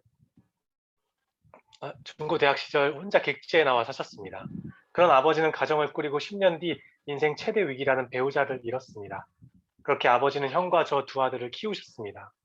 시골에서 할머니가 오셔서 저희를 돌봐주시며 힘들게 사업을 이어가시던 아버지는 몇 해 뒤 IMF를 맞이하고 어두운 표정으로 부도수표를 저희에게 보여주셨던 기억이 납니다. 이런 아버지를 보고 자란 저는 엄마, 아빠, 그리고 여러 명의 아이들과 함께 사는 것을 꿈꿔왔습니다. 어릴 적 어머니가 일찍 돌아가시고 할머니 밑에서 자라와서 그런지 가족 구성원이 온전한 평범한 가정을 빨리 갖고 싶었습니다. 그렇게 저는 애국자가 되었습니다. 그리고 똥수저는 자산 1억 2,500만 원 이하, 가구 연수입 2,500만 원 이하라고 합니다. 저는 현재는 주거급여와 교육급여를 받고 있는 기초생활수급자인데 이 정도면 개똥수저인가요? 고1 때 어떤 잡지에 영화배우가 자기 꿈을 이루기 위해 고등학교를 중퇴했다는 기사를 보고 그걸 핑계 삼아 학교에 가지 않고 가출하여 중퇴했지만 사실은 어려운 가정 형편에 등록금 부담드리기 싫었고 친구들과 편의점 가도 컵라면 하나 사 먹을 돈 없는 제가 창피했습니다.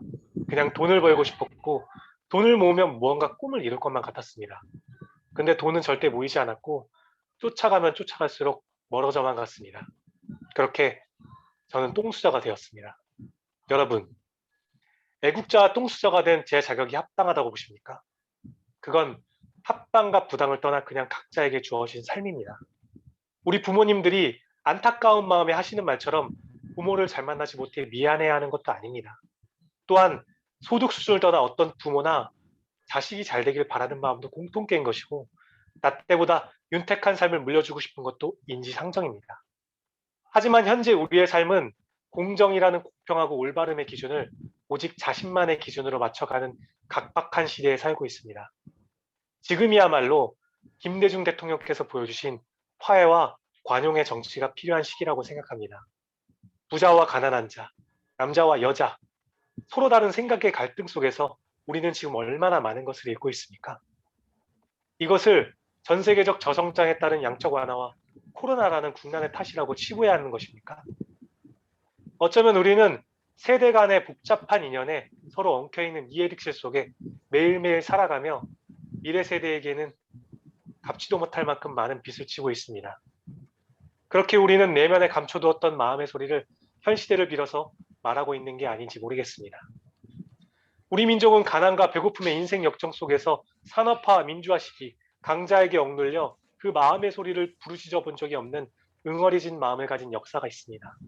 바로 김대중 대통령께서 1983년 미국 망명 시절 연설하신 민중의 한을 말합니다.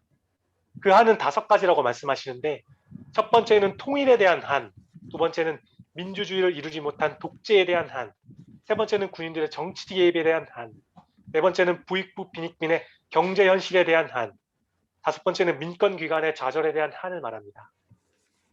아직도 5가지 한 중 2가지를 풀지 못한 지금 여자가 한을 품으면 5, 6월에도 서리가 내린다는 말처럼 그 억울함이 한계에 다다른 시대 속에서 현 시대의 갈등의 해법은 내 자식들에게는 자유롭고 정의로운 나라를 물려주고 싶다는 뜻을 품고 돌아가신 광주의 한을 민주회복을 통해 풀어졌던 동일한 해법으로 경제민주화와 사회민주화를 온전히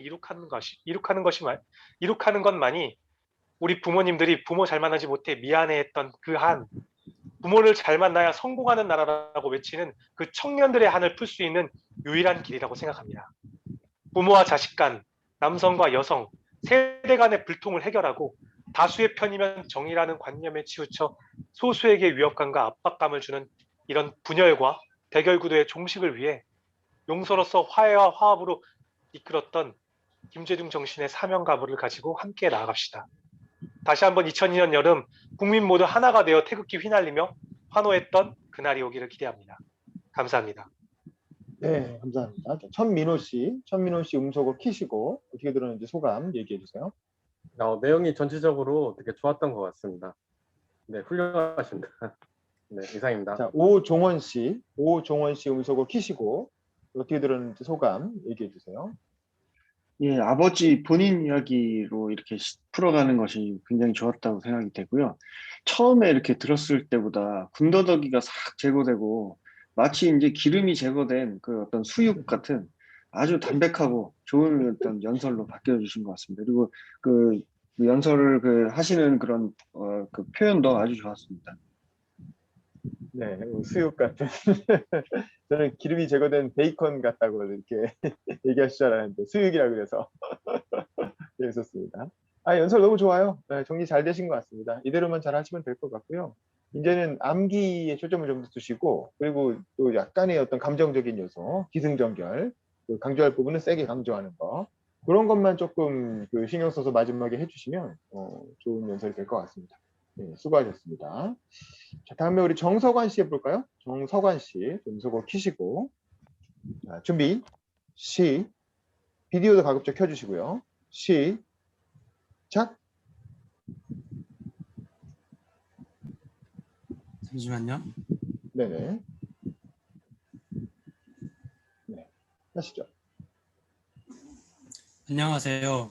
사람의 이야기를 칼럼으로 쓰고 더불어민주당 청년정책연구소 연구위원으로 활동 중인 정석완이라고 합니다. 그동안 칼럼을 쓰면서 청년, 여성, 노동, 장애인 등 사회적 약자의 목소리를 담기 위해 노력했습니다. 오늘 제가 하고자 하는 이야기도 청년의 죽음을 통해서 우리가 생각해 봐야 할 문제입니다. 여러분은 소수자의 경험을 해보신 적 있으신가요? 대학 졸업을 앞두고 앞으로 무엇을 할까 고민하던 중 다른 사회 문화와 제도를 가지고 있는 국가에서 살아보고 싶다는 생각을 하게 되었습니다. 호주에 입국 후 외국인으로서 입국 심사를 받으며 소수자라는 생각을 처음 했던 것 같습니다. 이후 호주에서 2년간 워킹 홀리데이 생활을 하면서 소수자로서의 경험을 할 수 있었습니다. 당시 생활을 하면서 고립이 되지 않기 위해 교류하고 소통하기 위해 노력하였습니다. 소수자는 고립이 되기 쉽기 때문입니다. 더불어 생활하는 데 있어 주거, 일자리를 갖는 것이 중요하다는 것을 몸소 경험할 수 있었습니다. 한국에서 일부 청년은 소수자로 살아가고 있다고 생각합니다. 호주에서 잦은 주거 이동을 경험하면서 주거부라는 일자리와 사회관계의 형성 및 앞으로의 계획을 세우는데 주치하는 영향을 준다는 것을 알 수 있었습니다. 이러한 생각은 최근 부동산 프로그램을 보면서 주거 양극화와 주거를 통한 생활 환경이 달라진다는 것을 알 수 있었기 때문입니다. 주거로 인한 영향을 파악하게 되면서 청년의 주거 환경에 대해서도 파악해보고 싶었습니다. 서울시 사회주택 정책을 모니터링하면서 실제 사회주택에 살고 있는 청년을 만나 이야기 나눴을 때 그들이 말한 것도 주거의 불안과 더불어 소통할 수 있는 공간의 부족이었습니다. 고립의 고민을 말하고 있었던 것입니다. 우리가 봐야 할 청년의 목소리는 무엇일까 고민해 봅니다. 청년 고독사를 다룬 프로그램을 봤습니다. 우리가 보지 못한 청년의 죽음과 그들의 고민을 담고 있었습니다.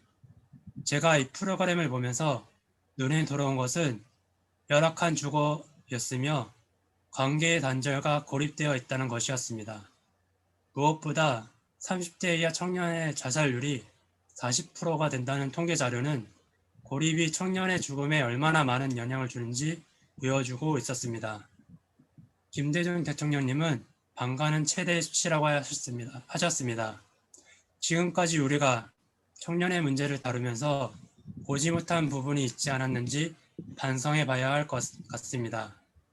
더불어 청년의 주거 불안과 경제적 어려움으로 인한 고립의 문제에 대해 고민하고 이에 대한 목소리를 낼 필요가 있다고 생각합니다. 지금도 보지 못한 청년들이 어려움을 겪고 죽어가고 있을지 모를 일입니다. 저는 앞서 제기한 문제에 대해 다음과 같은 대안을 제시해 보려고 합니다. 첫째, 공간의 연계입니다. 지금의 청년을 위해 조성된 주택들은 도심에서 많이 떨어져 있습니다.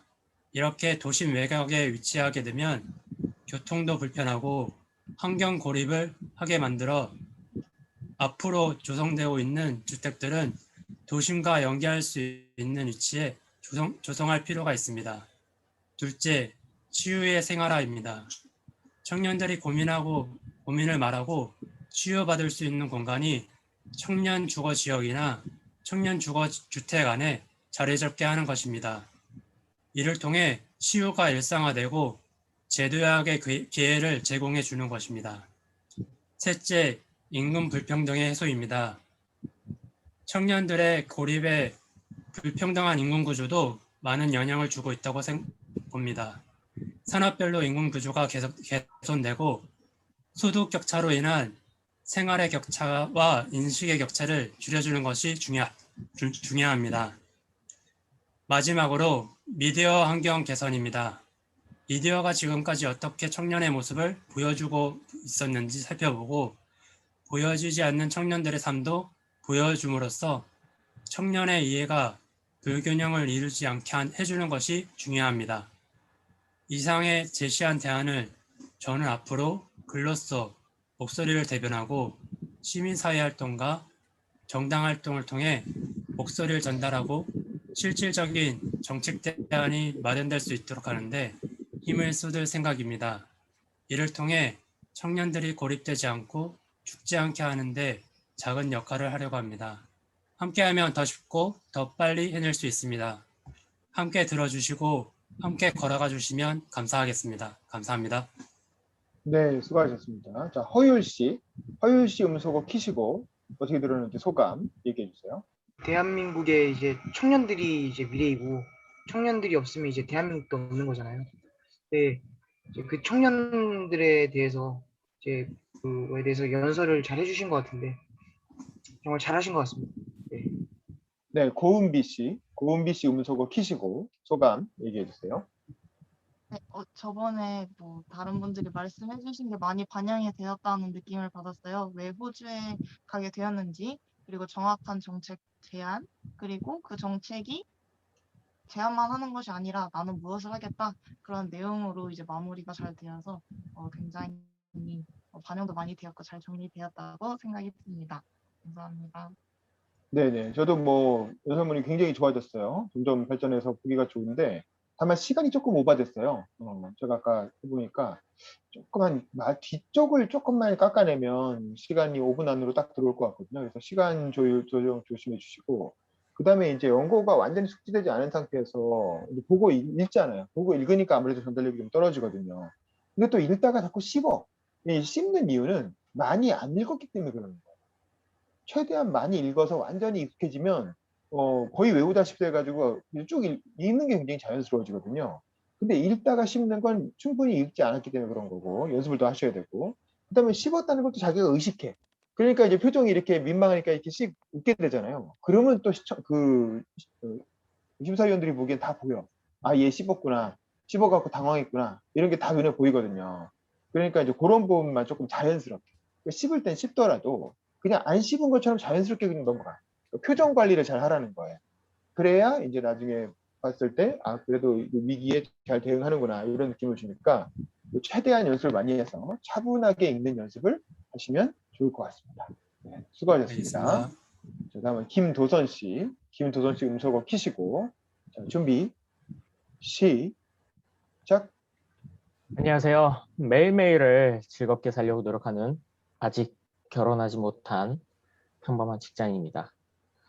지금의 대통령 문재인, 이전의 대통령 노무현, 시작은 바로 김대중 대통령이었습니다. 저는 그때가 생각납니다. 97년도 12월이었죠. 대통령 선거일. 외할아버지 집에서 외할아버지께서 정권교체라는 말을 들었습니다. 그때 외할아버지 모습이 지금도 기억납니다. 내가 사는 동안에 정권이 바뀌는구나. 어쩌면 정권교체의 첫 시작, 그리고 그 다음 대통령이 나올 수 있도록 화수분이 되어주신 분. 우리에게 김대중 대통령의 정신은 이런 것입니다. 남에게 줄 서기보다 자기가 하는 일에 소신 있고 강단 있는 사람이 되어야 되는 것. 그때 김대중 대통령이 부임했던 첫 해에 좋았던 시절이 아니라 되게 어려웠던 1998년도 IMF 첫 해였습니다. 정말 힘들었습니다. 저는 그때 중학교 때여가지고 그거에 대해서 크게 와닿지는 않았지만 우리 부모님, 삼촌 이분들은 정말로 힘들었던 걸로 알고 있습니다. 제가 기억하기로는 공공근로라는 일을 하셔서 돈을 버셨던 분들도 있고 그렇게 뼈를 깎는 고통을 겪었던 분들도 계셨고 심지어 지금 많이 오른 금값, 금도 기부하면서 IMF도 조리 졸업하려고 노력도 많이 했던 걸로 기억이 합니다. 하지만 이 순간을 즐겁게 이겨내면서 우리는 다시 한번 파란 물결로 한 번 더 기회를 찾게 됩니다. 빛나는 순간은 또 잠시였죠. 탄핵, 검찰의 권력 남용. 다시 한번 우리는 긴 고통의 시간을 보내게 됩니다. 우연히 지나가게 된 광화문에서 미국소 반대 운동을 보게 되었고 참석하였고 그리고 그 뒤에 용기 내고 참석하게 되었던 국정농단 퇴진운동도 기억에 남습니다. 그 긴 터널을 지나 다시 한번 우리는 화려한 봄을 꿈꾸고 이제 끝을 향해 갑니다. 출발이 좋으면 끝이 좋으면 좋겠죠. 근데 조국, LH 사태, 정부의 부동산 정책 실패 등등. 그래서 요즘 직장에 다니면 선배들이 물어봅니다. 너 어느 정당 좋아하니? 라고 물어보면 저는 민주당입니다. 라고 얘기하면 아휴 또 파란색 지지하니? 아휴 한숨 섞인 말. 결국 권력은 거기서 거기야. 봐봐 여기도 그래. 반박하고 토론하고 싶지만 저는 속으로 이렇게 생각합니다. 파란색은 좋았지만 빨간색으로 간다? 빨간색이 잘해서 그런 걸까요? 잘해서가 아닐 겁니다. 또 반대로 생각하면 누군가 요즘 지지율이 좋다고 이야기도 합니다. 그렇게 좋으면 빨간색이 대단하다면 왜 그분은 고민을 하고 있을까요? 높은 지지율은 과연 그게 국민의 성원 덕일까요? 아니면 검찰이라는 대통령 위의 권력 덕일까요? 언제 검찰이 국민 편에 섰던 거 기억나세요? 아니죠. 권력 편입니다. 하지만 우리는 믿습니다. 다시 한번 국민 여러분들이 작은 기적을 내년 봄 다시 한번 파란 하늘에 파란 물결을 꿈꿉니다. 우리는 생각합니다. 그 순간에 다시 한번 투표로 보여줍시다. 네, 감사합니다. 자, 임진규님, 그리고 장도방송 임진규님 음소거 키시고 소감 얘기해 주세요. 예, 저도 되게 잘 들었고요. 되게 내용이 좋은 것 같아서 이제 뭐 딱히 할 말은 없습니다. 네, 그다음에 박정훈님 음소거 키시고 소감 얘기해 주세요.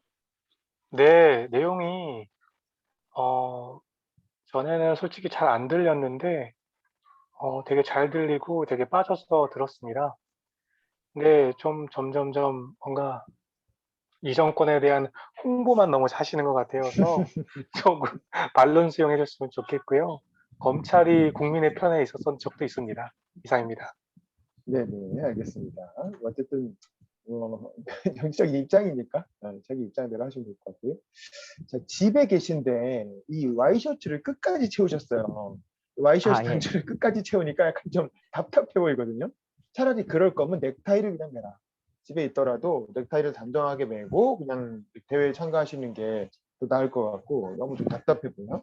그리고 중간에 탄핵 얘기를 하셨는데 그게 처음 나오는 탄핵은 노무현 대통령에 대한 탄핵 말하는 거죠.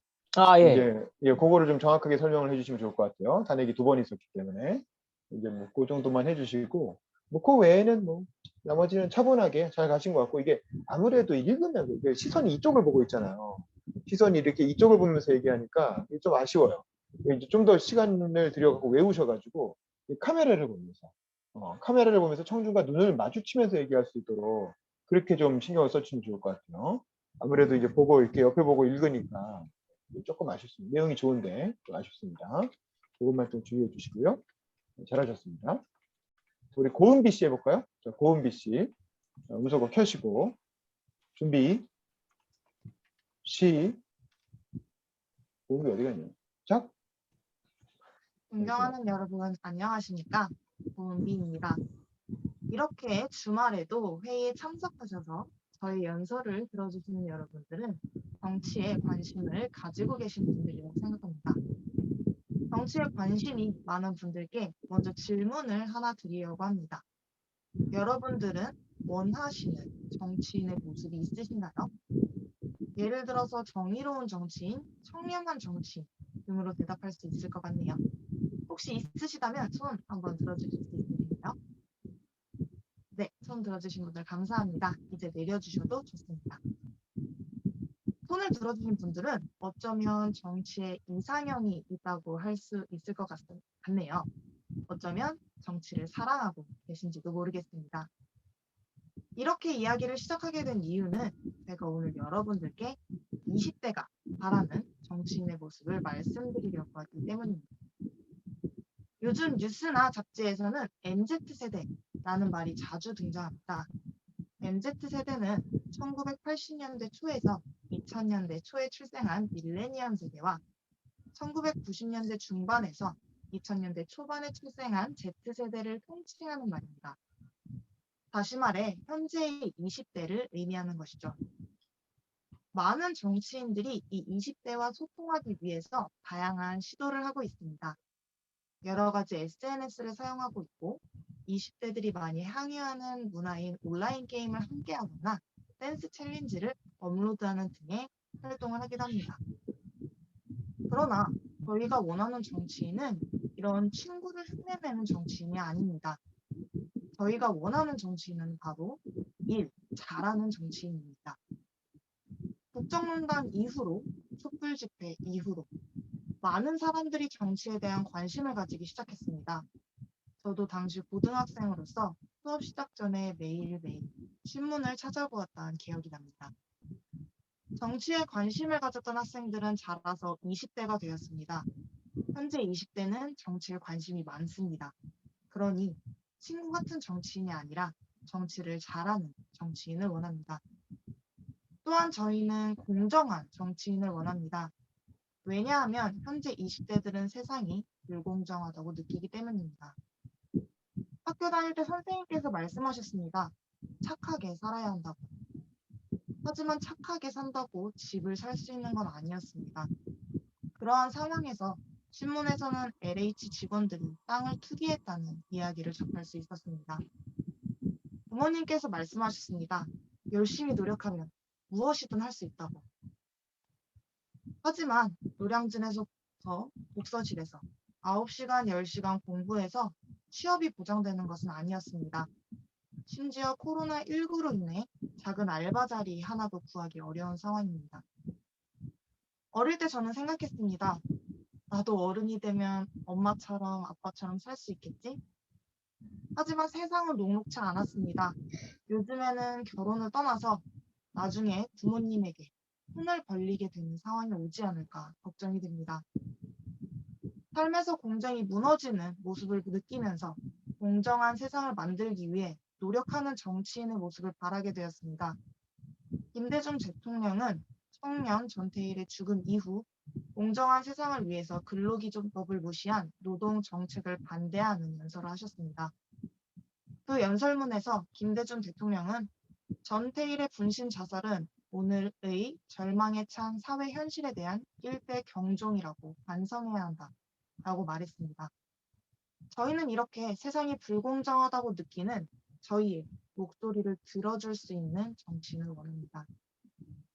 물론 공정, 말이 쉽지 모두가 공정하고 여기는 것이 있냐? 청년을 위한 정책이 공정이냐? 라고 생각하시는 분들도 계실 것 같습니다. 맞습니다. 누구에게나 공정한 법, 공정한 정책은 자주 나오지 않습니다. 인정합니다. 어쩌면 공허한 이야기라고 생각하실 수 있습니다.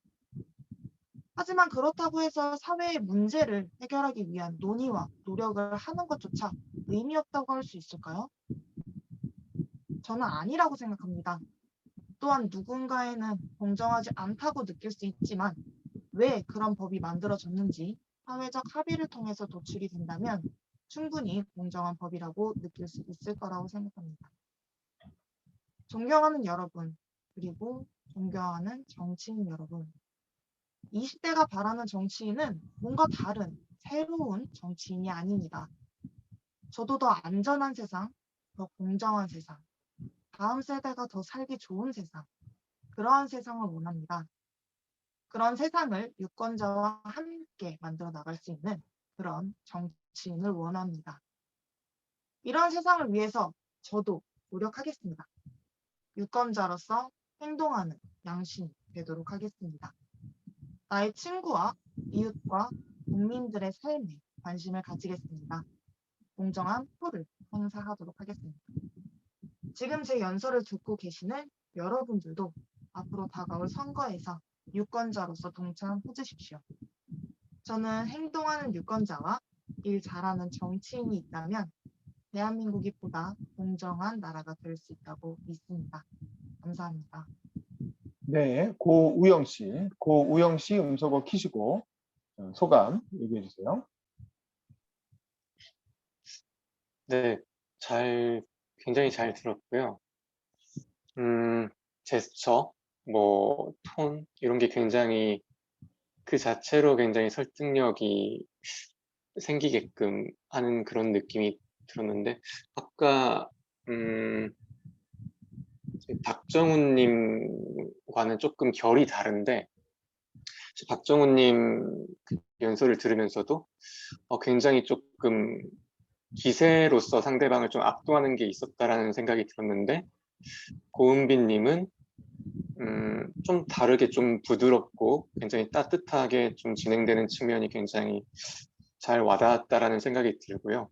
내용적인 측면에서는 그냥 제가 개인적인 그냥 내용적인 생각인데, 공정의 그 문제에 대해서 지적을 했었던 게 사실은 세대 간 불평등에 관한 것이라고 보는 것이 더 정확한 개념이 아니었을까라는 생각이 들었는데, 넓은 의미에서의 어떤 불공정이라는 개념에는 포섭될 수 있는 것도 같다라는 또 생각이 들더라고요. 아무튼 잘 들었습니다. 자, 우리 김도선 씨도 음소거 키시고 소감 얘기해 주세요.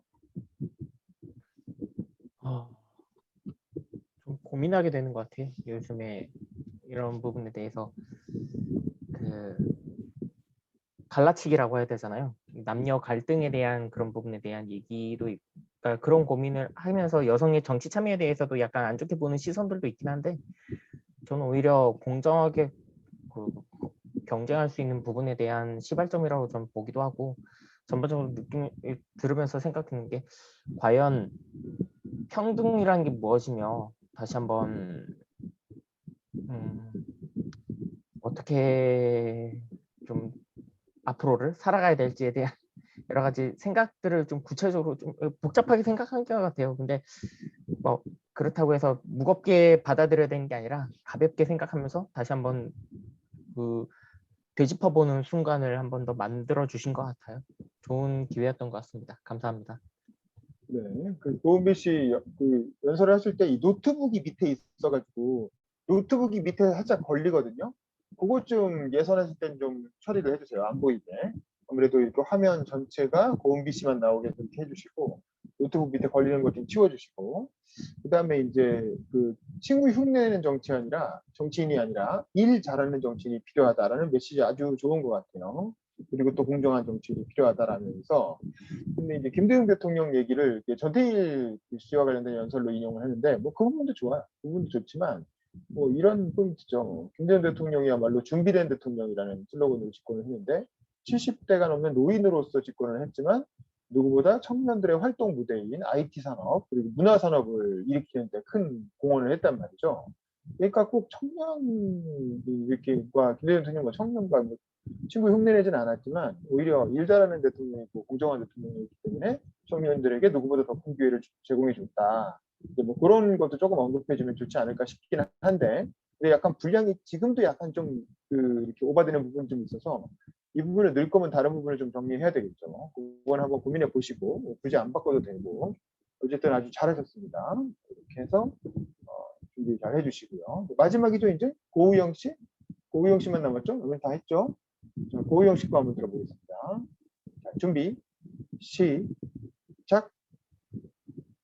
안녕하세요. 저는 더불어민주당 국회의원 박성준 비서관 고우영입니다. 여러분, 청년 김대중을 이끌어냅시다. 우리 청년 김대중이 여의도를, 한국 정치를, 우리의 미래를 바꿉시다. 저의 유년 시절 장래 희망은 정치가였습니다. 포마드로 머리를 빗어넘긴 TV 속 정치인의 모습이 멋져 보였습니다. 멋있게만 보였던 정치가 제 삶을 결정하는 중요한 일이라는 것을 깨닫게 된 계기가 있습니다.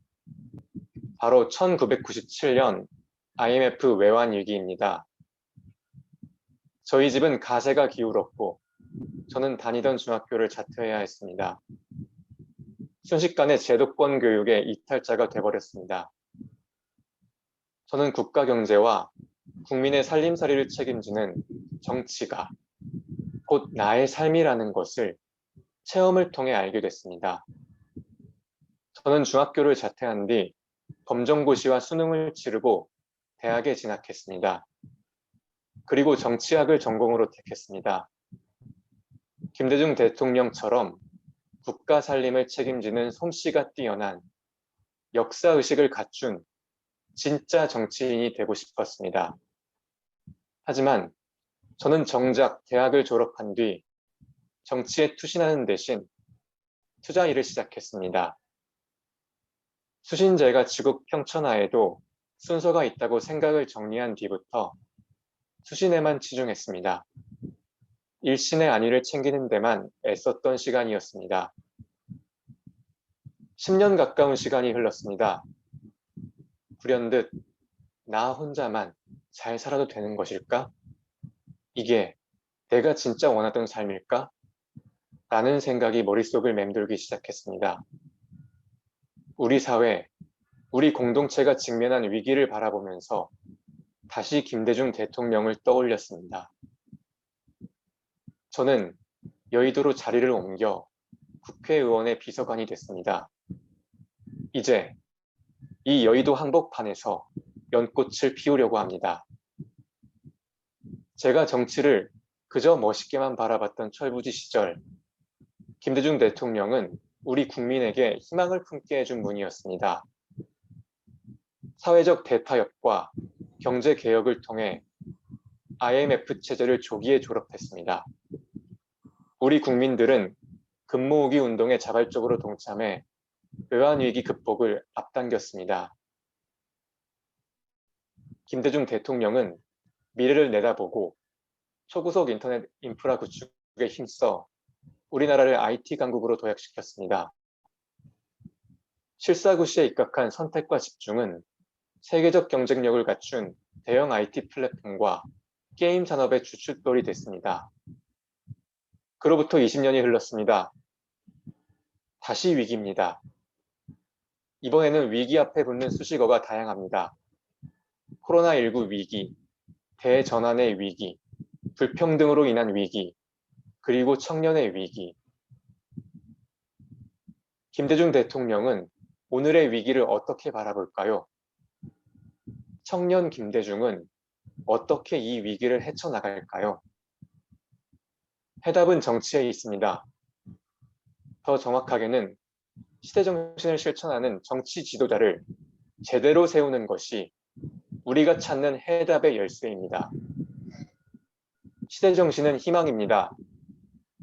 위기의 근본 원인에 관한 문제의식의 토대 위에 현실적 대안이 담겨 있어야 합니다. 국가의 미래 비전이 제시돼야 하며 이를 통해 국민에게 희망을 줘야 합니다. 정치 지도자는 국민에게 대의를 제시함으로써 국민들의 지지를 얻어야 합니다. 희망을 제시하고 열망을 이끌어내야 합니다. 하지만 우리의 정치 현실은 어떻습니까? 우리 정치는 과거에 천착해 있습니다. 분열에 기대고 있고 오히려 분열을 양산하고 있습니다. 주권자인 국민은 불공정을 느낍니다. 이런 정치가 바뀌려면 정치인이 바뀌어야 합니다. 기존 정치의 문법을 답습하지 않는 젊고 새로운 정치인이 나와야 합니다. 미국에는 40대 대통령 케네디가 있었습니다. 프랑스에는 마크롱 대통령이 있고 캐나다에는 트리도 총리가 있습니다. 우리에게는 민족의 평화와 민주주의, 국민의 인권, 정치의 혁신을 위해 헌신했던 청년 김대중이 있습니다. 그리고 우리가 살아가는 오늘, 이 사회 곳곳에도 무수히 많은 청년 김대중이 존재합니다. 자신의 분야에서 도전하고 응전함으로써 삶의 열정을 불태우는 것, 가장 일상적인 삶의 개선을 꿈꾸고 우리 사회가 변화할 수 있도록 영향력을 발휘하는 그 모든 것이 청년 김대중의 정신을 실천하는 것입니다. 학교에서 공부를 하는 학생도, 스타트업 회사에서 일하는 직원도, 시민단체의 활동가도, 사회활동을 하다가 붙잡힌 수감자도, 정치적 박해를 피해 온 망연자도, 좀 더 나은 세상을 꿈꾸는 그 한 사람 한 사람이 모두 청년 김대중입니다. 정치는 국민의 것입니다. 우리의 것입니다. 우리 함께 청년 김대중을 이끌어냅시다. 우리 청년 김대중이 여의도를, 한국 정치를, 우리의 미래를 바꿔나갑시다. 감사합니다. 네, 자, 38분. 시간이 조금 기네요. 박한창 씨 음소거 키시고 소감 얘기해 주세요. 네, 말씀 굉장히 잘 들었고요. 정말 청년들 세대가 도전하고 계속 나서서 점점 세대 교체를 나가는 그런 정치가 됐으면 좋겠다는 생각을 계속 하게 되는 연설이었습니다. 예, 감사합니다. 네, 전현수 씨도 음소거 키시고 소감 얘기해 주세요. 사실은 사람들이 이제 뭐 저도 그런 게 좋다고 생각은 하지만 연설을 다들 할 때 이게 시간 절약을 특히나 이제 시간이 제한이 있는 경우에는 시간을 절약하기 위해서 어느 정도에 따라서 정도에 따라서 다를 수는 있겠지만 기본적으로 템포를 좀 빠르게 가져가는 경향이 없잖아 있잖아요. 근데 이제 고영님은 오히려 말투를 상당히 좀 뭔가 느린 템포로 좀 가져가시는 경향이 있는데 오히려 거기에서 좀 더 진정성이 보이는 것 같아서 메시지를 좀 더 잘 환기시킬 수 있는 것 같아요.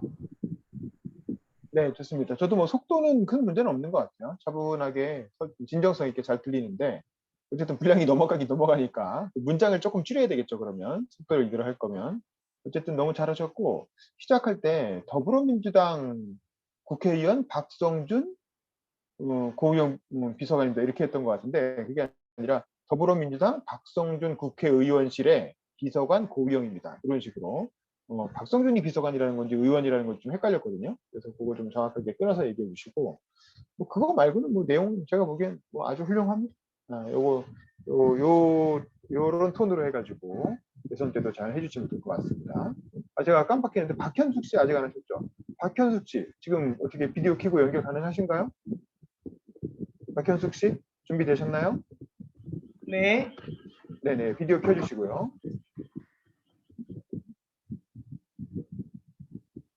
준비되면 시작하겠습니다. 준비, 시작.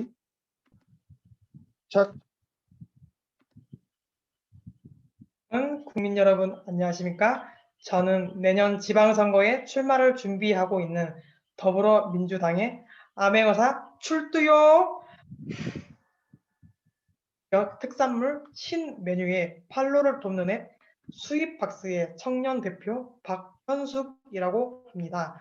여러분께 이렇게 를 비롯하여 인사를 드릴 수 있게 되어 정말 영광으로 생각합니다. 이번 안에 다루고 싶은 문제는 전국 지역민을 포함한 지역 경제의 활성화 방안입니다. 전 세계는 지금 유례할 수 없는 질환 및 수많은 경제 인적 타격을 당하고 있습니다. 현 정부의 LH 사건, 국정농단 사건 등 코로나19로 직격탄을 맞은 지역 경제를 되돌아보면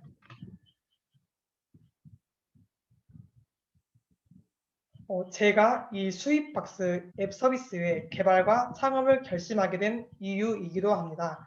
수입박스는 최근 국내외에 전 세계적으로 빠르게 급증하고 있는 밀레니엄 세대를 포함한 전 연령층의 소득, 생활 수준 향상 등으로 인한 새로움과 경험의 소비를 중요시하는 트렌드가 확산됨에 따라 새로운 먹거리의 정보를 즉각적으로 제공하며 소통, 구매에 이르게 할 수 있는 플랫폼 개발에 대한 중요성을 느끼고 사업 계획을 시작하게 되었습니다. 예를 들어 지역민 분들의 로컬 푸드를 포함한 전국 특산물, 우리 동네, 더 나아가 국가별, 지역별, 기업 정말 우리 가족 먹거리에서부터 가까운 지역사회, 국가, 세계를 고려한 차별화된 기업 고객 및 일반 고객 유치를 위한 디자인, 업로드 기능을 적용해 나아갈 것이며 IT 기술의 융합에 따른 지속적인 개발과 업데이트 과정을 통한 상품화 및 여가, 푸드 산업 전반으로의 사업 홍보 및 확장 기능을 구축해 나아갈 것입니다. 전 세계 지역민을 포함한 한국지역진흥재단, 한국관광공사 등 각 지역사회와 범정부 차원의 지속적인 협력 체계를 구축해 나아갈 계획이며 밀레니엄 세대를 포함한 전 연령층의 일상생활의 편의 경쟁력을 제고해 나아가며 전국 지역민 분들의 피땀 어린 특산물의 즉각적 홍보 및 마케팅을 통한 수익 창출을 기대해 나아갈 수 있기를 확신합니다. 더불어 또 다시 그 예전의 민심과 웃음, 활기를 되찾아 전쟁의 폐허에서 새로운 통일을 대비한 새로운 시대를 대비한 세계에 유례할 수 없는 성장과 발전을 이룩했던 그날의 영광을 추억하며 온 국민이 더욱더 부국강병에 나아갈 수 있는 민주주의와 경제를 동시에 발전시킨 김대중 국민의 정부 그 나라로의 도약을 함께 이루어 나아가겠습니다. 앞으로도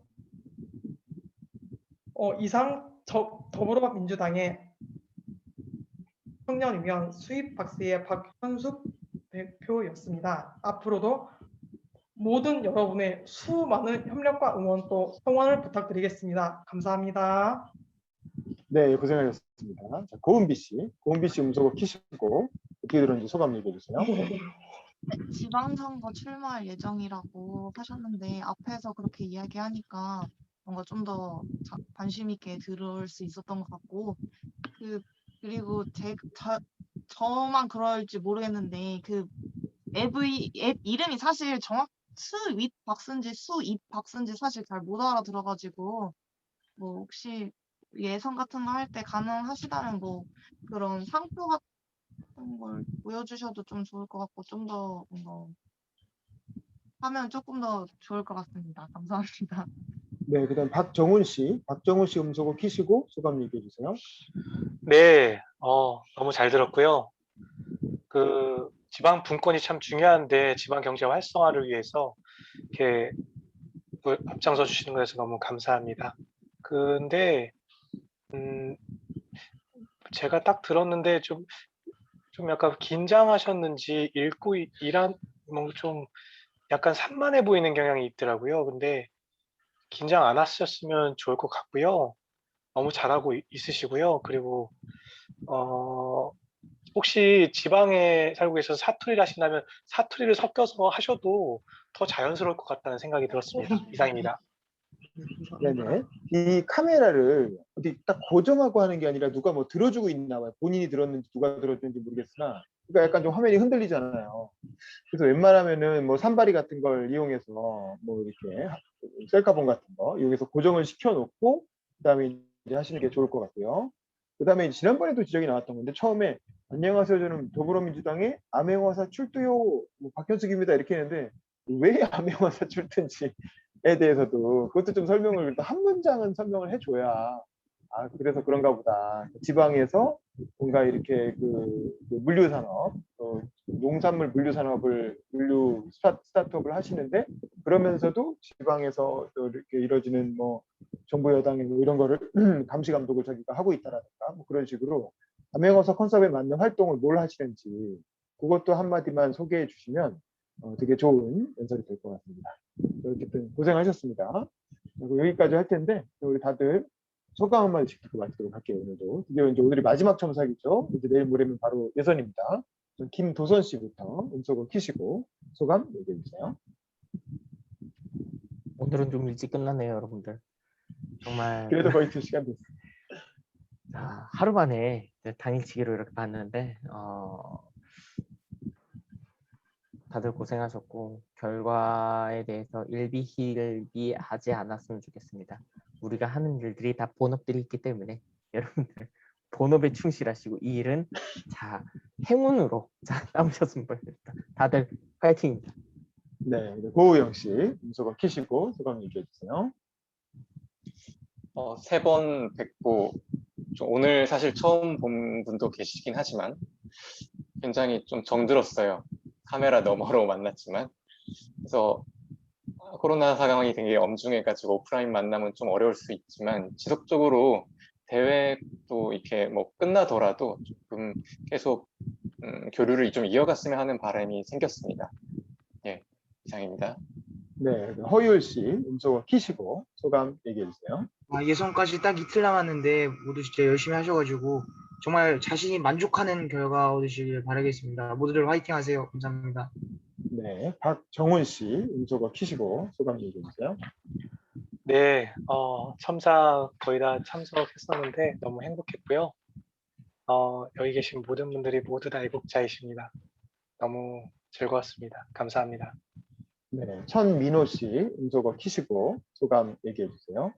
네, 다양한 의견들을 들을 수 있는 되게 좋은 자리였던 것 같습니다. 그리고 코로나 시대라서 그 연설대전이 원고를 보고 읽을 수 있는 처음이 아닌 연설대전이 아닐까 싶은데요. 그래서 다들 실수 없이 잘할 수 있지 않을까 하는 그 기대를 가지게 됐습니다. 모두 파이팅입니다. 원고 보고 읽으면 티 난다니까 최대한 외우세요. 자, 네, 오종원 씨 음소거 키시고 소감 얘기해 주세요. 예, 이렇게 뵙게 돼서 오늘 또 즐거운 좋은 시간이었던 것 같고요. 요즘에 코로나가 심해지고 있어갖고 또 이렇게 줌으로 해서 너무 또 좋은 것 같습니다. 하여튼 코로나들을 조심하시고 건강하게 또 다음에 또 본선에서 또 뵙고 하겠습니다. 감사합니다. 네, 그다음에 박한창 씨 음소거 키시고 소감 얘기해 주세요. 연설대전에 2번째 참여를 하는데 참여하는 게 참 스트레스라는 생각을 많이 했었습니다. 이거 연설문 이렇게 준비하고 그리고 피드백 받으면서 나름 되게 잘했다고 생각했는데 매번 까이고 다시 완전 드러내고 이런 과정을 거치면서 약간 먼지 같다는 생각도 들게 되고 좀 그런 과정인데, 그런 스트레스가 또 사람을 성장시킨다고 생각을 하게 됩니다. 다른 분들 하시는 거 보면서도 계속 개선되는 거 보면서 와 이게 시간과 공간의 방인가 뭐 이 짧은 시간 동안에 사람이 이렇게 성장할 수도 있구나 이런 거 느끼면서 되게 대단하다는 생각을 하고요. 그 참가하신 분들의 좋은 선의 같은 것들이 굉장히 많이 느껴지고 좋은 팀이라는 생각이 들어서 연설 이후에도 이렇게 뭐 나중에 코로나가 좀 완화되면 독서 모임에서라도 같이 만나고 이렇게 되면 참 좋겠다는 생각을 했습니다. 건승을 기원합니다. 네, 그럼 장윤석 씨 음성을 키시고 소감 얘기해 주세요. 네, 5번 동안 여러분들 진짜 고생 많으셨고, 네, 여러분들이 하실 만큼 좋은 결과 있으리라 기원합니다. 그리고 네, 계속 교류했으면 좋겠습니다. 좋은 기회 만들어 주셔서 감사합니다. 네, 전현수 씨 음성을 키시고 소감 얘기해 주세요. 다들 이번에 첨삭하시느라고 너무 고생 많으셨고요. 이제 역시 또 이제 예선에서나 본선 올라가시는 분들 다 또 본인이 원하는 결과 다 이루셨으면 좋겠고, 정말 원래 사소한 거에서도 배움을 찾으려고 노력하는 성격이지만 이렇게 또 짧은 기간 동안에 많은 것을 압축적으로 배울 수 있던 거는 정말 오랜만이었던 것 같아서 개인적으로도 정말 뭐 여기에서 제가 예선을 통과를 못한다고 하더라도 정말 많이 배우고 갈 것 같고요. 앞으로 살면서 제가 여기에서는 그래도 좀 나이가 어린 편이고 원래 이런 거 할 땐 항상 제가 제일 막내였는데 시간이 많이 지났나 봅니다. 저보다 나이가 어리신 분이 계신 것 같더라고요. 그거 좀 마음이 아팠는데 하여튼 앞으로 살아가면서 좀 좋은 일들에 써먹을 만한 그런 뭔가 사회적 기술들 그리고 동기부여도 좀 많이 된 것 같고요. 여기에 계신 모든 여러분들이 각자의 이야기로 모든 사람들을 다 감명받을 수 있게 만들 만한 역량이 있는 분들이라고 확신하고 있어요. 정말 너무 많이 배웠습니다. 수고 많으셨어요. 네, 송소룡 씨 음성을 키시고 소감 얘기해 주세요. 오늘의 연설이 마지막이 아니라 저희 입시 청년대전을 떠나서도 삶에서도 매일 연설을 꿈꿀 수 있는 우리 모두가 되었으면 좋겠습니다. 감사합니다. 네, 그 다음에 정석환 씨 음성을 키시고 소감 얘기해 주세요. 매번 새로운 주제를 접할 수 있어서 되게 좋았고요. 또 짧은 기간 동안에 좀 많은 분들이 개선돼서 발표를 하시는 거 보고 좀 많은 걸 느꼈습니다. 그러한 노력이 이제 본 대회에서 성과로 다가왔으면 좋겠습니다. 모두 수고하셨습니다. 감사합니다. 자, 고은비 씨 음성을 키시고 소감 얘기해 주세요. 네, 벌써 첨삭 마지막 날이라는 게 진짜 믿기지 않고 준비하신 만큼 좋은 결과 얻으시길 바라고 정말 잊지 않고 오늘 연설한 거 정말 잊지 않고 좀 실천하는 그러한 삶을 살았으면 좋겠습니다. 감사합니다. 네, 임진균 씨 음성을 키시고 소감 얘기해 주세요. 예, 저도 덕분에 많이 배웠고 이렇게 같이 연설 대전을 준비하니까 서로 혼자 하는 것보다 확실히 도움이 되는 것 같습니다. 감사합니다. 네, 마지막으로 박현숙 씨도 음성을 키시고 소감 얘기해 주세요. 네, 여러분 정말 지금 이렇게 늦은 시간까지 너무 고생 많으셨고요. 정말 모두가 한 가족이란 마음으로 끝까지 정말 좋은 결과가 있었으면 좋겠습니다. 네, 너무 수고하셨습니다. 감사합니다. 네, 고생하셨습니다. 사진 한번 찍고 마무리할 테니까요. 다들 얼굴 나오게 비디오 좀 켜주세요. 가능하시면 비디오 잠깐 켜주시고 박현숙 씨, 정석환 씨도 가능하시면 좀 켜주세요. 자, 앞에 보시고 안 되면 뭐 무리하실 건 없고요. 네, 무리할 건 없고. 자, 하나, 둘, 셋.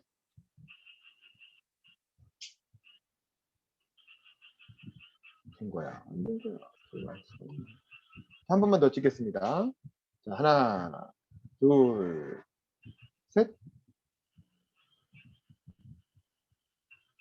뭐 된 것 같네요. 자, 오늘 고생하셨고, 자 그럼 내일 모레 1부와 2부 나눠져 있는 거 아시죠? 자, 네, 질문하세요. 네. 제가 그 김강진 전 비서관님이 네네네. 행사에 참석을 하신다는 그런 속보를 제가 들었는데 본선. 네, 예선이 아니고 본선. 맞나요? 네, 김광진 의원은 본선에 가야 만날 수 있습니다. 예선에 가야 되고요. 어쨌든 그래서 이번 주 토요일 내일 모레죠. 예선 때 뵙도록 하겠습니다. 수고하셨습니다. 감사합니다. 고맙습니다. 네, 봐요. 안녕.